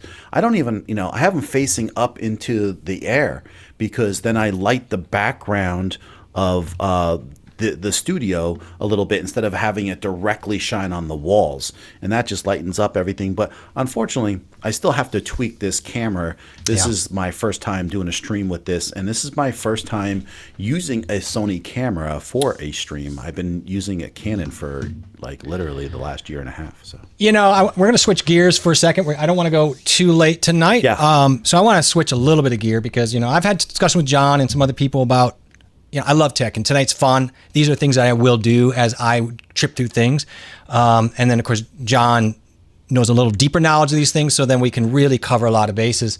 But I do want to, I will be moving back into more bigger focus, which is, as Brian quoted, I use Intertech a lot. So I like Intertech. Now, Intertech can be a lot of things. It's just about how we're using the tools in the end of the day, we're the tool as well. So that could rely on us. So it could be anything, right? It can be our motivation, our inspiration, our anxiety, our depression, our struggles. It could also be productivity, because at the end of the day, how productive you are is usually based on your motivation, and so what's affecting that, or you're just not using certain tools and flows and all that. So I'll be heading more into that. Now, I'll bring that to the table here. I will be I'm looking for a time and a date where I'll start to do short solo streams off of this channel, and then John will do the same here and there as well, and then we'll bring back our separate but crossover interest, and we'll probably have a lot more information even when we come back. So as we shorten these streams up to be a little more compact, we'll be branching out to get more information, in a sense, gathering in our own worlds, and then bringing that back. And that can only be good things. To answer your question, Brian, that's a big question. And I don't want to talk about it today because I want to talk about it next week. And it's going to really be interesting because of the name that we came up with for the Llama, which has a lot to do with kind of the Stream Buddy idea. So I'm really excited about that. Right. But today, I'll give you an idea. Say something quick? Yeah, go for it. Yeah, say it out loud. I just want to say I'm actually really excited for you in this whole setup here with the Intertech, and more about the productivity, because I really feel that it doesn't get talked about enough. And I also, if you're a new YouTuber or a new streamer, if you have any inkling that you want to succeed at YouTube, the Intertech that Jeff is going to start talking about more is really going to calm you. In your actual inner soul will be more calm if you can be more productive with the things you're working on. And so I struggle with that, and I know a lot of creators do. And so while I am great with the tech and learning the tech and teaching the tech, I'm really excited for what Jeff has in store to learn the things that are going to help me be more efficient at being a creator, because I just got monetized and it's just the beginning. And so now I need to learn how to harness these things in and combine them with my knowledge and be able to push and make that road, and make it through the long haul. So I'm excited for it, Jeff. Thank you. I appreciate that. I to learn. Yeah, and I love that you're excited, because it obviously gives me energy, and I feel that support. And it's funny because as I was going through things over the summer, it was so fast and furious and exciting, and I'm into different streams, but I was running short of time, and I started realizing I started kind of building myself towards tech because it was the easier grab. But I went back and just recently watched my trailer, which I think, if anything else about having a trailer, it's a great snapshot in time about what your true intentions are, because it's your first video usually. I spent a lot of time on it, and it was from the heart. And so for me, when I went back and watched that, it really kind of got to me a little bit. I'm like, perfect. This is really where my head was at, and I have no regrets about anything that I've done. It's just that it's time for me to start settling into that and honoring that particular area that I really enjoy so much, which is, as John says, productivity and all these things. So I want to just say, to your point, Brian, because I want to answer at least a little bit of the question. Today was interesting because I was going to go more into Intertech, but let's just spend a few minutes on something that really caught me. The music that I was searching out, and I know John's big into music. His father is a really, really amazing professional musician. I really enjoy music, obviously. So today I was listening to music, and I've been a little bit stagnant listening, and I realized how much it was really motivating me and getting me moving and thinking and working and getting out of my head. And I just forgot how healing and motivating music actually is. The studies on that are incredible, from people who purge sad music to become unsad, to people who use music to move, which builds coordination, which builds confidence, and actually builds self-esteem. Like, these are all neuroscience things that I find very interesting, and music is just incredible for that. So we all know that. I think intrinsically we feel that. Well, for example, if you were going to go work out, would you rather work out to music or with nothing? And I think most people studies always find a big jump in being able to work out. I'm actually going to ask that question because I actually had some things up here. We'll throw it up here. So many things, Jeff. So many things. Let me see here. No one's going to argue with you, I think, about how music can really fulfill your happiness in a lot of different ways. No, and I will answer these questions. There's a couple up here maybe, but for the most part, I think we're caught up. And if anybody here wants to answer these questions, I'd be curious, because it's a little bit of a poll as I'm taking notes. But do you use music to motivate you to exercise, work, or create? I'd just be curious. The percentage I think is going to be pretty high. John, where do you fall in that? Do you rely on music at all to inspire you, or for work, or to create, or anything, or exercise even? I'll tell you, when I was a competitive athlete, right, I got to choose the songs that I wanted to come out to on the platform. Yeah. So I would choose a song like Lunatic Fringe, and when I came out there to get underneath the squat bar with 600 pounds, it would be motivating me to excel. And so music in the gym and in competitive spirits, it's a huge thing. We see it all the time, right? You do. For example, baseball players pick their own songs that they're played as they approach the plate. And it gets them going, or it speaks to them. A lot of you look any NFL team up to kickoff, man, they've got their headphones on, almost listening to whatever music is guiding them. And it's funny because it's not like everybody thinks it's four on the floor, energetic power songs, but some people listen to some pretty laid back songs. Those can be very powerful and inspiring as well. Music is a little bit interesting that way. It's not always about fast and just a lot of notes, as they say. There's other things going on in there that really can turn people, whether it's the lyrics or the chord progressions or something that maybe reminds you of something. So I use music all the time. Plenty of people. I think there's plenty of people that use music to get through life. I mean, I know for a fact I have some friends and people I know, if they didn't have music, I'm not sure they'd be doing so well. So music can definitely change a person's outlook by a tremendous amount. Big classic rock fan. The old analog master tapes do have their max split. There are limits to that, but ride the board as long as you can. Rodrigo says, I always listen to music, or almost always. Sometimes I take a break to play some guitar as well, which is very therapeutic in its own right, and it stimulates a part of that brain. So much what's great about music too is it just takes us out of rumination. So if you are procrastinating, I've noticed this with myself, or maybe you have a little ADD, music can kind of get you out of that mindset of what may be bothering or holding you back, and put you in a different spin cycle, which is always a little bit better. Here you go. Darlene says that Alzheimer people are even motivated. My dad is in a nursing home. He's been there for 15 years, and I've seen all types, obviously, of people. My dad had a stroke. But I mean, it's interesting how they light up, people that never speak. We've seen the stories probably, on the news with what you can see with people take dogs, or if they play music, how it will trigger people that haven't spoken in months, or they'll smile or they'll move. It's one of the coolest things you've ever seen. It actually changes their dopamine levels. Yes. And music, especially something that they're familiar with. Absolutely.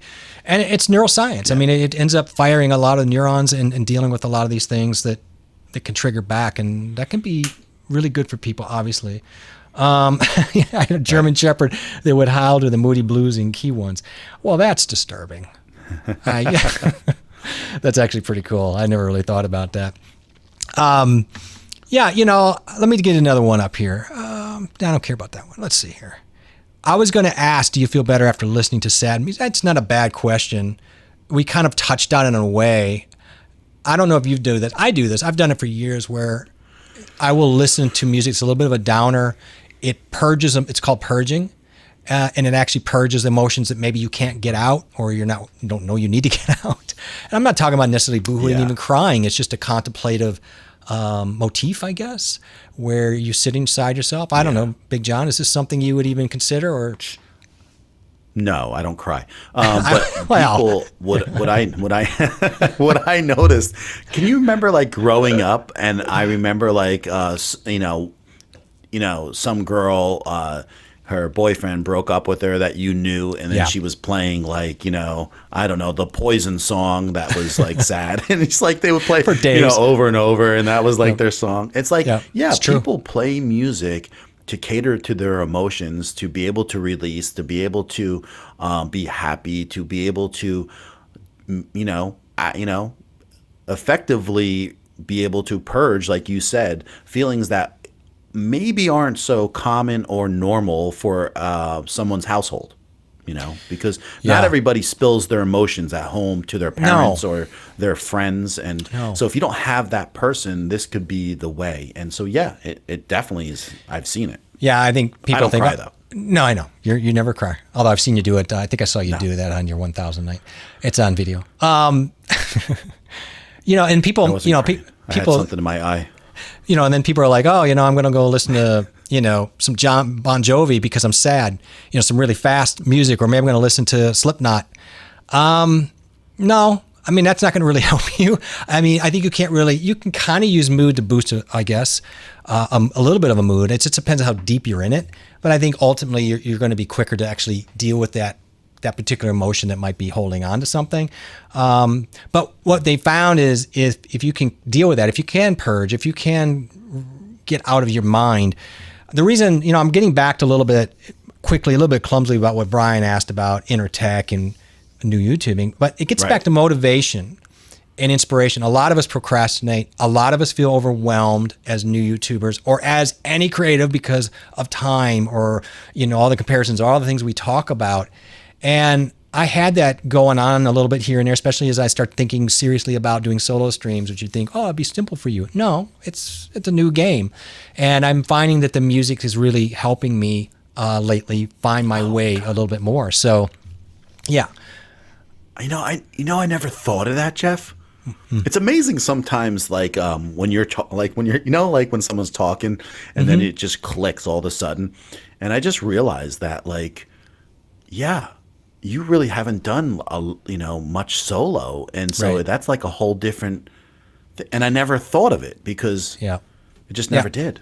It's just a totally different game. And so that actually I'm not sitting here shaking in fear, but obviously it creates a different energy of approach. It's a different mindset. And so, I'm a little bit like, and I haven't really talked about these type of subjects in mass. It's usually tech for the most part, in a very comfortable situation of having somebody else to balance that out. So it's going to be a little bit of a different thing. I'll run a shorter streams to get used to it and it'll be some stream slice stuff, but it'll be fine. I think it's going to be different, but good. Yeah, well, thank you. I appreciate that. I'm excited. I'm nervous, but I'm nervous that kind of makes any sense. Roxanne says music immediately. I'll be there. Oh, I know you will, and you better troll me. Music immediately lifts up my mood or helps me to go through sorrow. It keeps me focused or motivated. See, yep.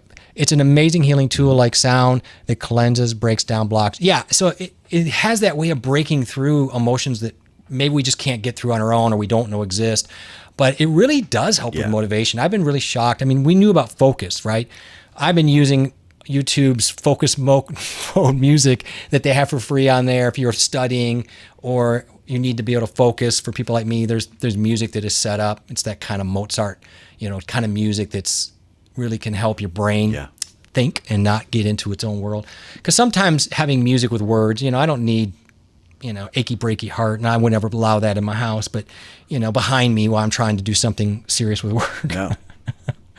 But even some people, and I'm one of them, that I need white noise sometime to calm my brain. Have you used? I have so much information going through my head all the time. Rumination. And white noise actually makes it so nothing's going through, because when I really take the time to listen, kind of like what Roxanne is saying, is that it just lets this energy go through me and feel released, That's a good point. Noise, especially to sleep. I needed to buy some new Bluetooth earbuds. They dropped in the water dog dish. So I bought some new ones, but they were up.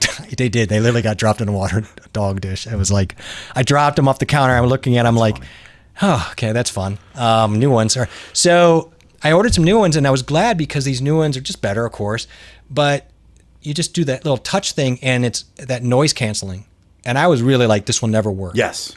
But oh my God, like I put them in and there was mowing outside. I couldn't hear anything. I couldn't hear snaps. Now, white noise is one thing. Do you find that a noise cancellation where there's just feels like there's no noise, does that bother you? Like that's like no noise. And I don't know, like for me, that's working in a way. That does not work for me. Okay. For me to relax. I need like white noise to relax. So so my brain kind of like just stops the thinking. Like a fan running. I mean, meditation is a whole different thing. Like if I was meditating, which I don't do enough, I would want, that silent noise canceling kind of feel. Yeah, music is math being comprised of notes. It's all math. It's just what it is. Blind guy's wife say, I don't listen to sad music. It doesn't help me feel better, and I don't need help feeling sadder. Yeah, I mean, not everybody's going to. There's always going to be outliers, but for the most part, if you look at the studies, it's pretty clear that for most people that listening to a sad is really tough because I don't know about sad. I mean, I think it's just about music that just triggers some emotion into you. So it could even be a little bit more uplifting music, but something that gets you out of maybe a numbness of emotion. But for most people, it does seem that if you go a little bit more to the sadder side and release that emotion, that really does put you in a better mindset. But that's not for everybody, so I respect that. That's cool. Yes. Yeah, that's why I was bringing up like the girlfriend thing where you'd be like, oh, she left me for another man. Yeah, you go do that. It's like that kind of like feeling. But yeah, sad it happens, be sad, right? Sure. Yeah, sad is sad, and then you start feeling better. Then you start putting on that 4 on the floor thumping music. Boom, boom, boom. You're like, now I'm ready to go take on the world. It's just it's put such on Papa Roach. Yeah, it's such a cycle, of how music can dictate your motion, but then you can ride that wave as well. It's really interesting. Yeah, I get that. And as far as the music should be played in all nursing homes, yeah, I'm really grateful for where my dad is at, just because the activities people, they're just so wonderful about bringing in music all the time. And he's a little grumpy, so he just doesn't always partake in it. But music and the activities other people are so important. Oh my God, you got to keep the mind moving. Absolutely. Let's see here. I love the sound of rain and there you go. This is really interesting. I love the sound of rain and thunder or the ocean of falls. I am 1,000% yes. White noise or the thunder. It puts me to sleep. I listen to it every single night, Jeff. Every single night I go to bed is rain and thunder. Every night. Yep. I love that. I got to do more of that. It's so great. I think that's such a lost trick that I don't know if a lot of people are doing. I really dig it. Really helps me. Yeah. Put the buds in rice. I kind of wanted new ones after that, honestly. Don't tell my wife, but I really kind of want. Just don't eat them. Don't eat them. I just want to. Yeah, don't eat them. I oftentimes sleep to black metal music. That's what it takes from a mind shut. I mean, everybody has their filter. I mean, whatever it takes. Like everybody's brain is different. Where you need to get in there and just. Yeah. You're putting a stick in the spokes. You're stopping the cycle. And that's kind of whatever your stick is, whatever it takes. Yeah. If we're all the same, then it would be boring. Yeah, we're all different. So it's different for everybody. Yeah. There's a whole industry of people who've made a living writing songs for that. Taylor Swift has made quite a few lately. Girl, you know it's true. You know it's true. Girl, you know it's true. Girl, you know it's true. Nick H says, "What's up, everyone? How you doing, Nick H? What's up? Nice to see you. What's up, Nick H? It's a wild world. It is, yes. Many people in nursing homes are hearing impaired. Yeah, it does happen. There are quite a few. I'm surprised at how many aren't, but my dad is actually hard of hearing. But that's the issue. That's why you have the animals that come in to work on those groups, and then the visual people, like they do arts or dancing, and then other ones, music. You're right. There's just different. Some people can't move, so they can't really, play along with some music. Yeah, it's a tough thing. We have some real heroes doing some real hero work in a lot of these nursing homes. I'm really amazed all the time.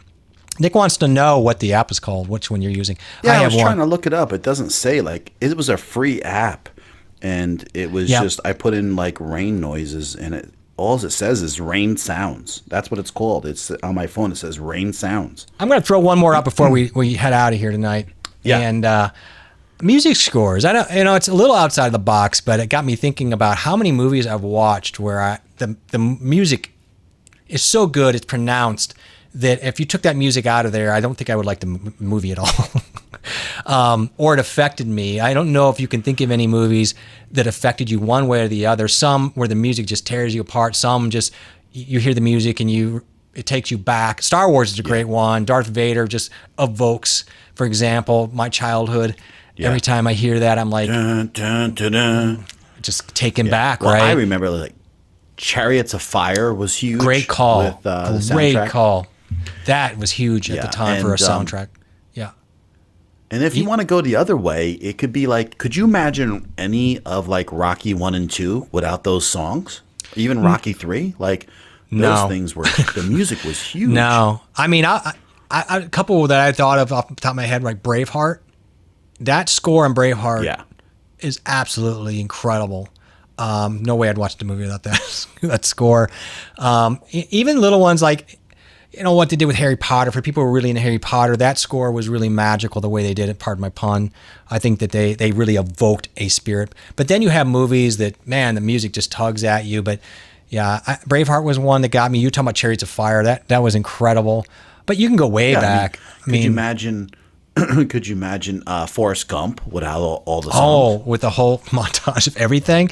Back in the day, Mrs. Robinson, that was for that soundtrack with Art and Garfunkel and Simon. Yeah. I mean, incredible stuff. Really, you talk about Hello, My Old Friend. You talk about some really interesting music.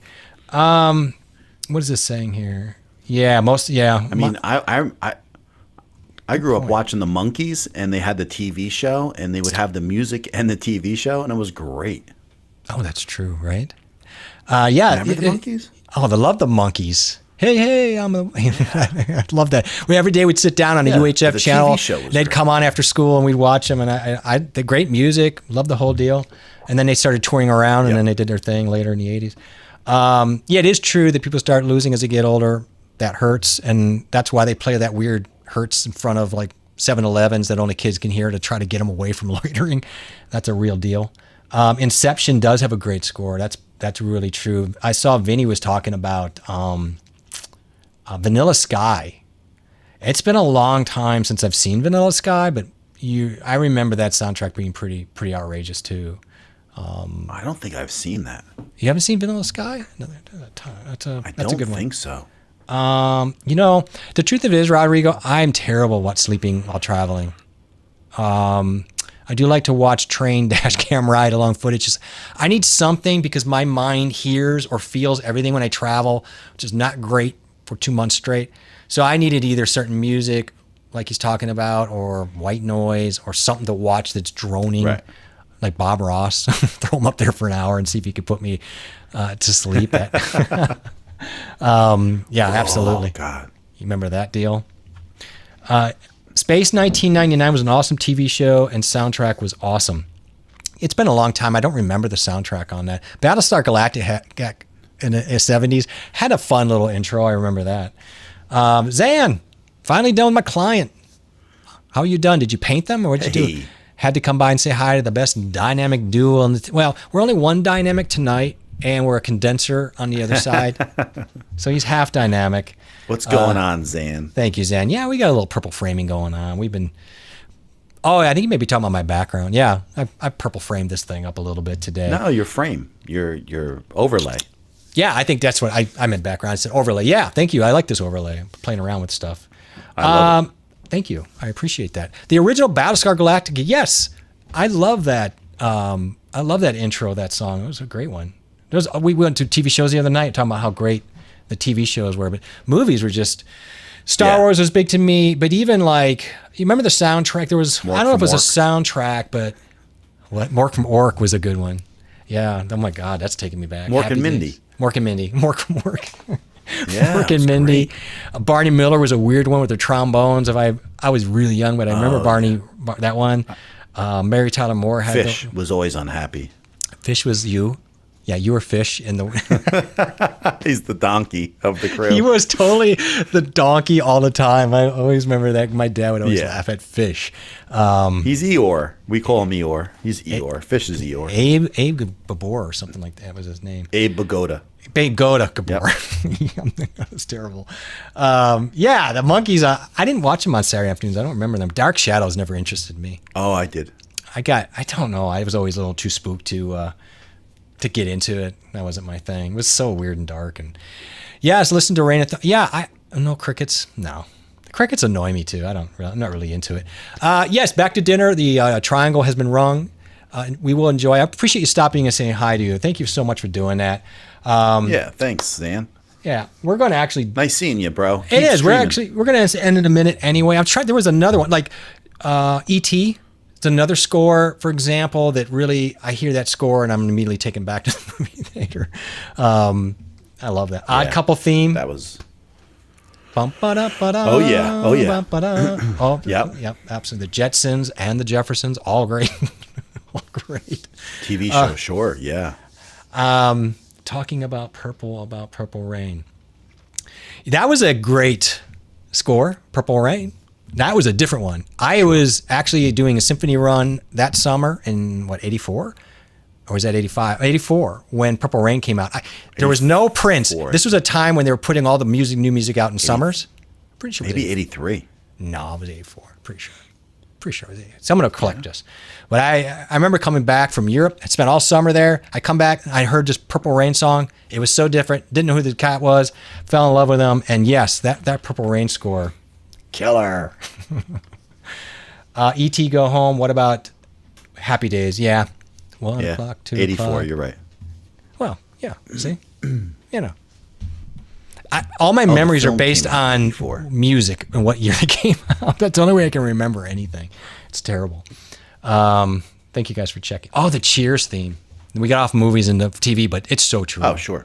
And it's a shame because they don't do it anymore. I mean, Friends was one of the last of those shows before they started cutting and they realized we're losing people switching channels after the end of the show with the credits. So then they started doing this thing where they just went right into the beginning of the next show and they didn't want any lag at all. So that was that whole thing. So now you don't get these cool beginnings of shows anymore with these songs like Dallas or whatever. You're not going to get these 2-minute long intros anymore.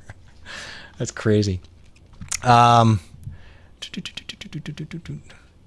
catch up on that. I know what that was. Yeah, Laverne and Shirley was another one. Same people. Yeah. So yeah, I don't know. Movie wise, I don't know. Braveheart always stuck with me. Of course, Star Wars. I don't know. There's a million. I think Your Chariots of Fire and Rocky was a great one. Jefferson's Moving On Up. Zan's right. We would sing that all the time. That was one of the best ones. That was a real song. Like that was a real vibe. The lyrics were killer. It was so different. Big fan. I like Sanford and Son. It always stuck in my head.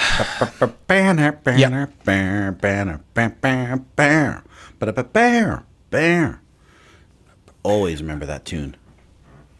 Oh, that is Sanford and Son, huh? I was thinking. Also, I thought it was Barney Miller, but you're right. That's Sanford and Son. They had the same vibe because they were all in the same time frame. Top Gun is thrown out as a great soundtrack. I mean, Chariots of Fire. I was going to go back to that. You talking about it? Footloose was awesome. Oh my God, Footloose. As somebody Kevin who grew, Bacon was a great movie. I'm going to tell you what's funny about that is I grew up in a very, very, very tiny town in Mississippi. Went to high school.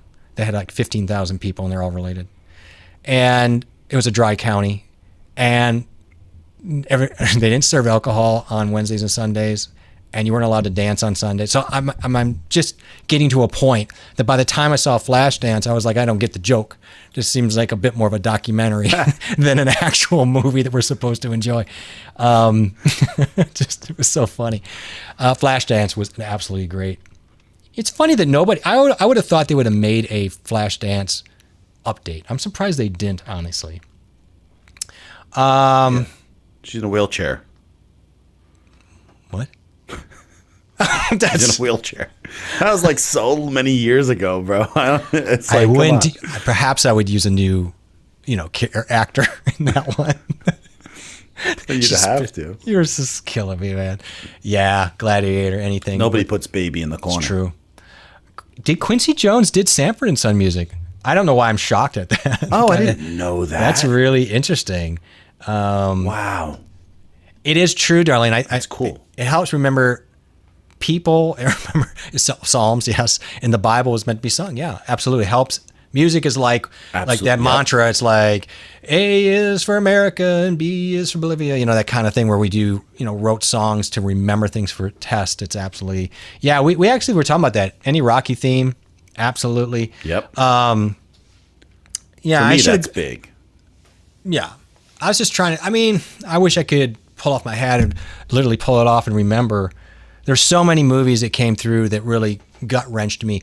And without the music at that certain point, or that score at that certain point of the movie, it would have been a totally different effect, even if the same words are said. The evocation that a movie or a soundtrack, even a light one, we talked about Halloween, 5 notes, ding, ding, ding, ding, and playing the same thing over and over. And that's all it is, right? Although it's an odd time signature, I think maybe if Jim's here, I think it's 5/4. So that creates an extra bit of tension because it's a weird time frame and a minor chord with 5 notes. All that creates a weird off-putting tension. It was brilliantly done. Yes. Yeah, the bass in Barney Miller, absolutely. Yes. Who said, "I'll be back"? Well, that was Arnold Schwarzenegger, right? I think he means that. I'm not sure how we're getting into quotes. I love it, but that cracks me up. That really cracks me up. All right, friends. Well, you know what?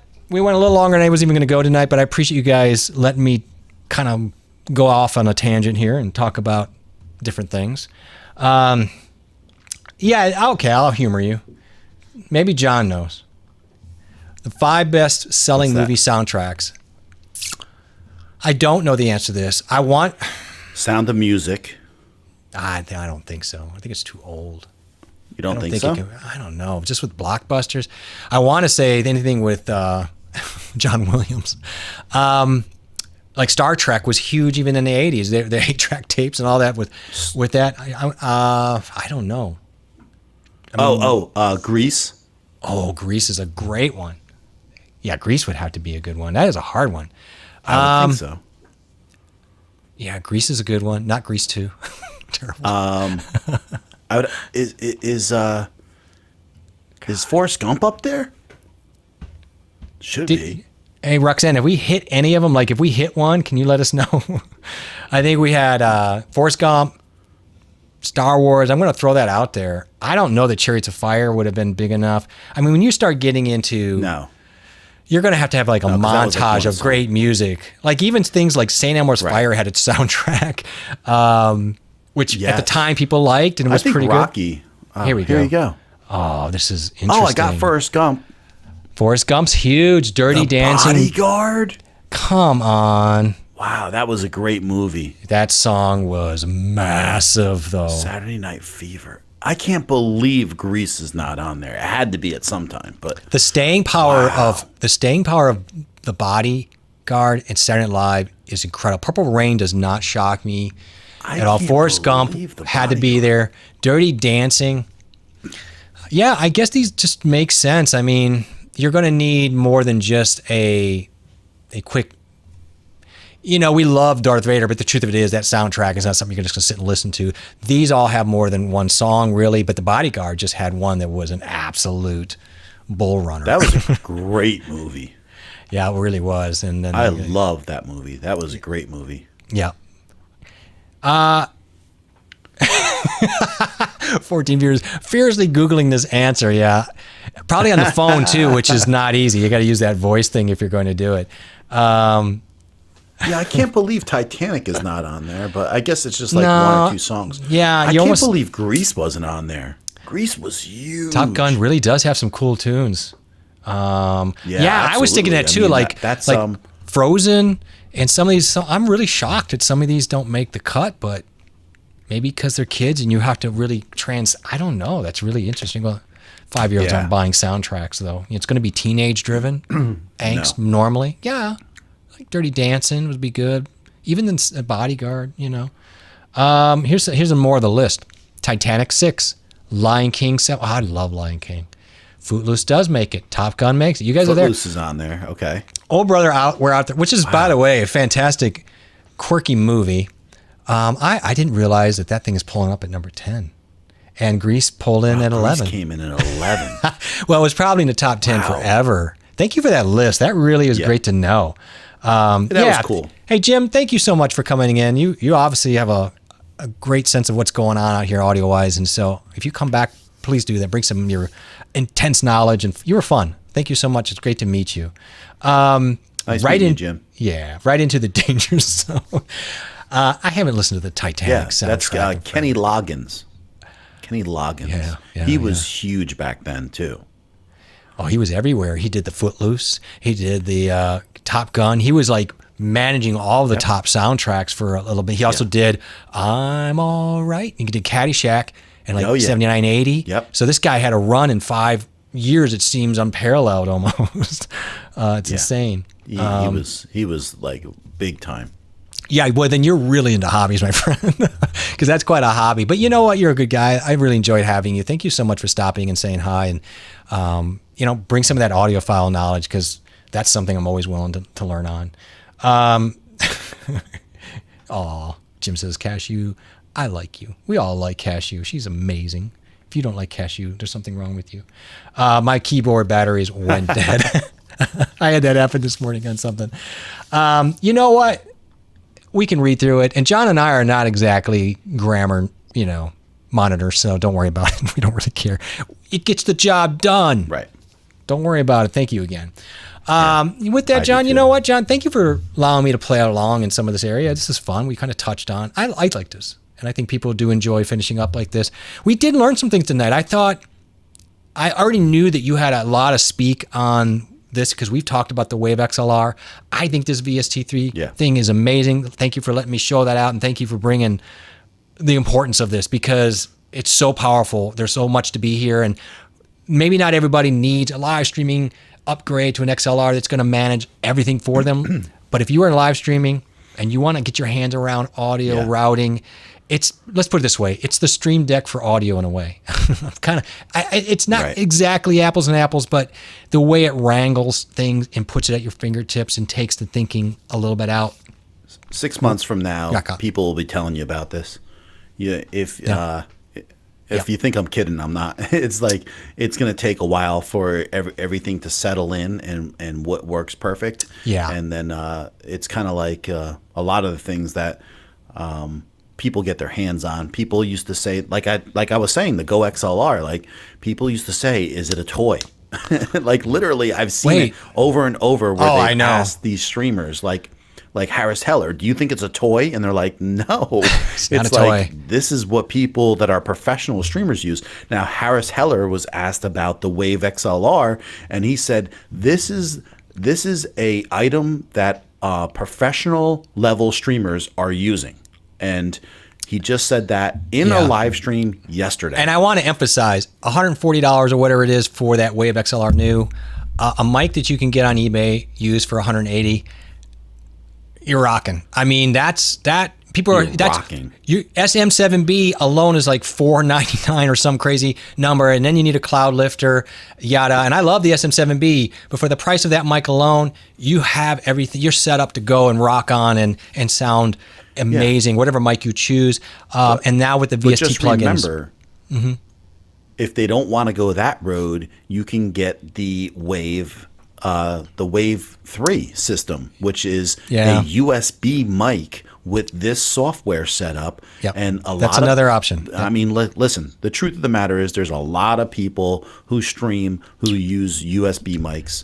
And so if that's for you, the Wave system comes in USB, or you can get the audio interface that is used with an XLR. Absolutely. Brian says currently Moana, The Sound of Music and The Greatest Showman, another great movie, great music. Thank you, Moana. I never seen the movie. Moana is I love. I hear it's great, but I don't have kids, so I always miss these.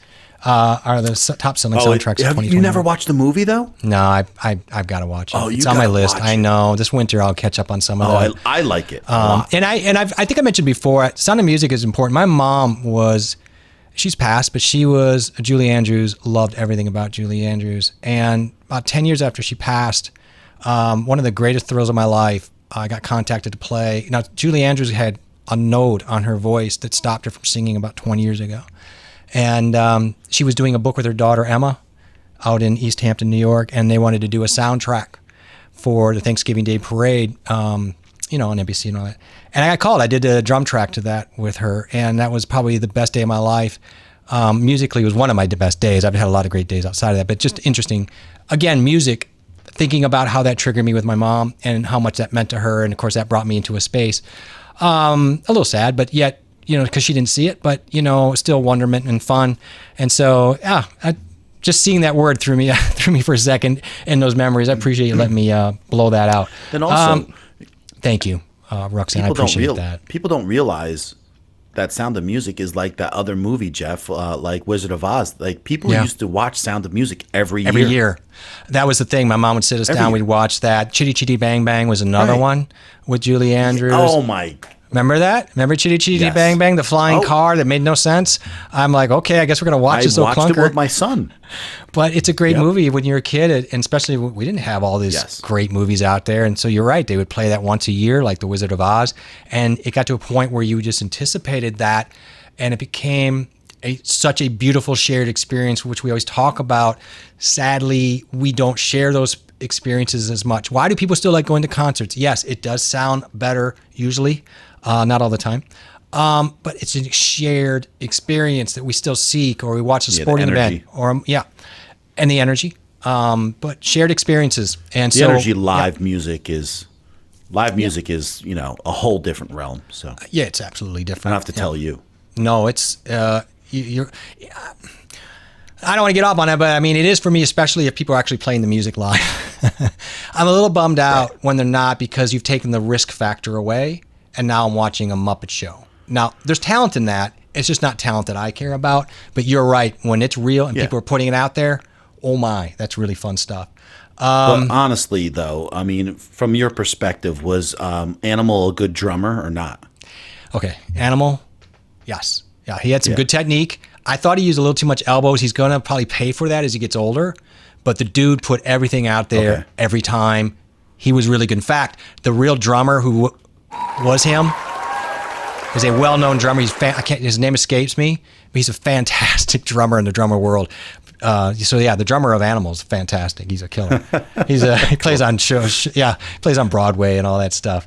All right, so you guys are going through all the movies again. Don't diss the Muppets. Well, you're speaking to the old guys up in the back in the mezzanine who are always grouchy. So, Vinny, so glad you came to hang.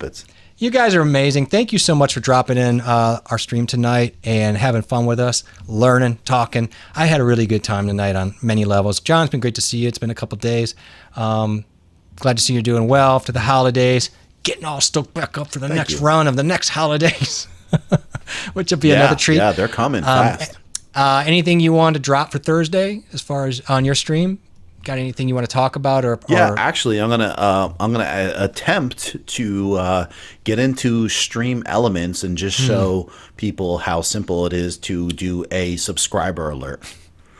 So, absolutely. If you want to figure out a cool way to just show how you can have the subscriber alert pop up onto your screen, then that's I'm going to do that really quick. Well, sir, make sure you get some face tats by then, because Vinny is asking for the face tats and maybe something again for your bumper, and we'll be good to go. Everybody, John, I will see you on the other side. Everybody, thank you so much for coming in and hanging out. As always, I'm always appreciative when you come in. I will figure out what day and time I'll start doing some little streams to gather information that we can hang on some tighter other projects that we'll bring back here on our Tuesdays and Thursdays streams. I don't have to say, you guys are beautiful. I really do care for all of you. I feel very supported in the stream. I don't need 100 people here. If I have 10 people here like you guys that are supporting me, I promise you I'll be fine with that forever. That means numbers don't mean anything to me. I feel like there's 100 people with support. So with that, I want you guys to have a great night. Be safe. We'll see you guys on Thursday. Thank you very much.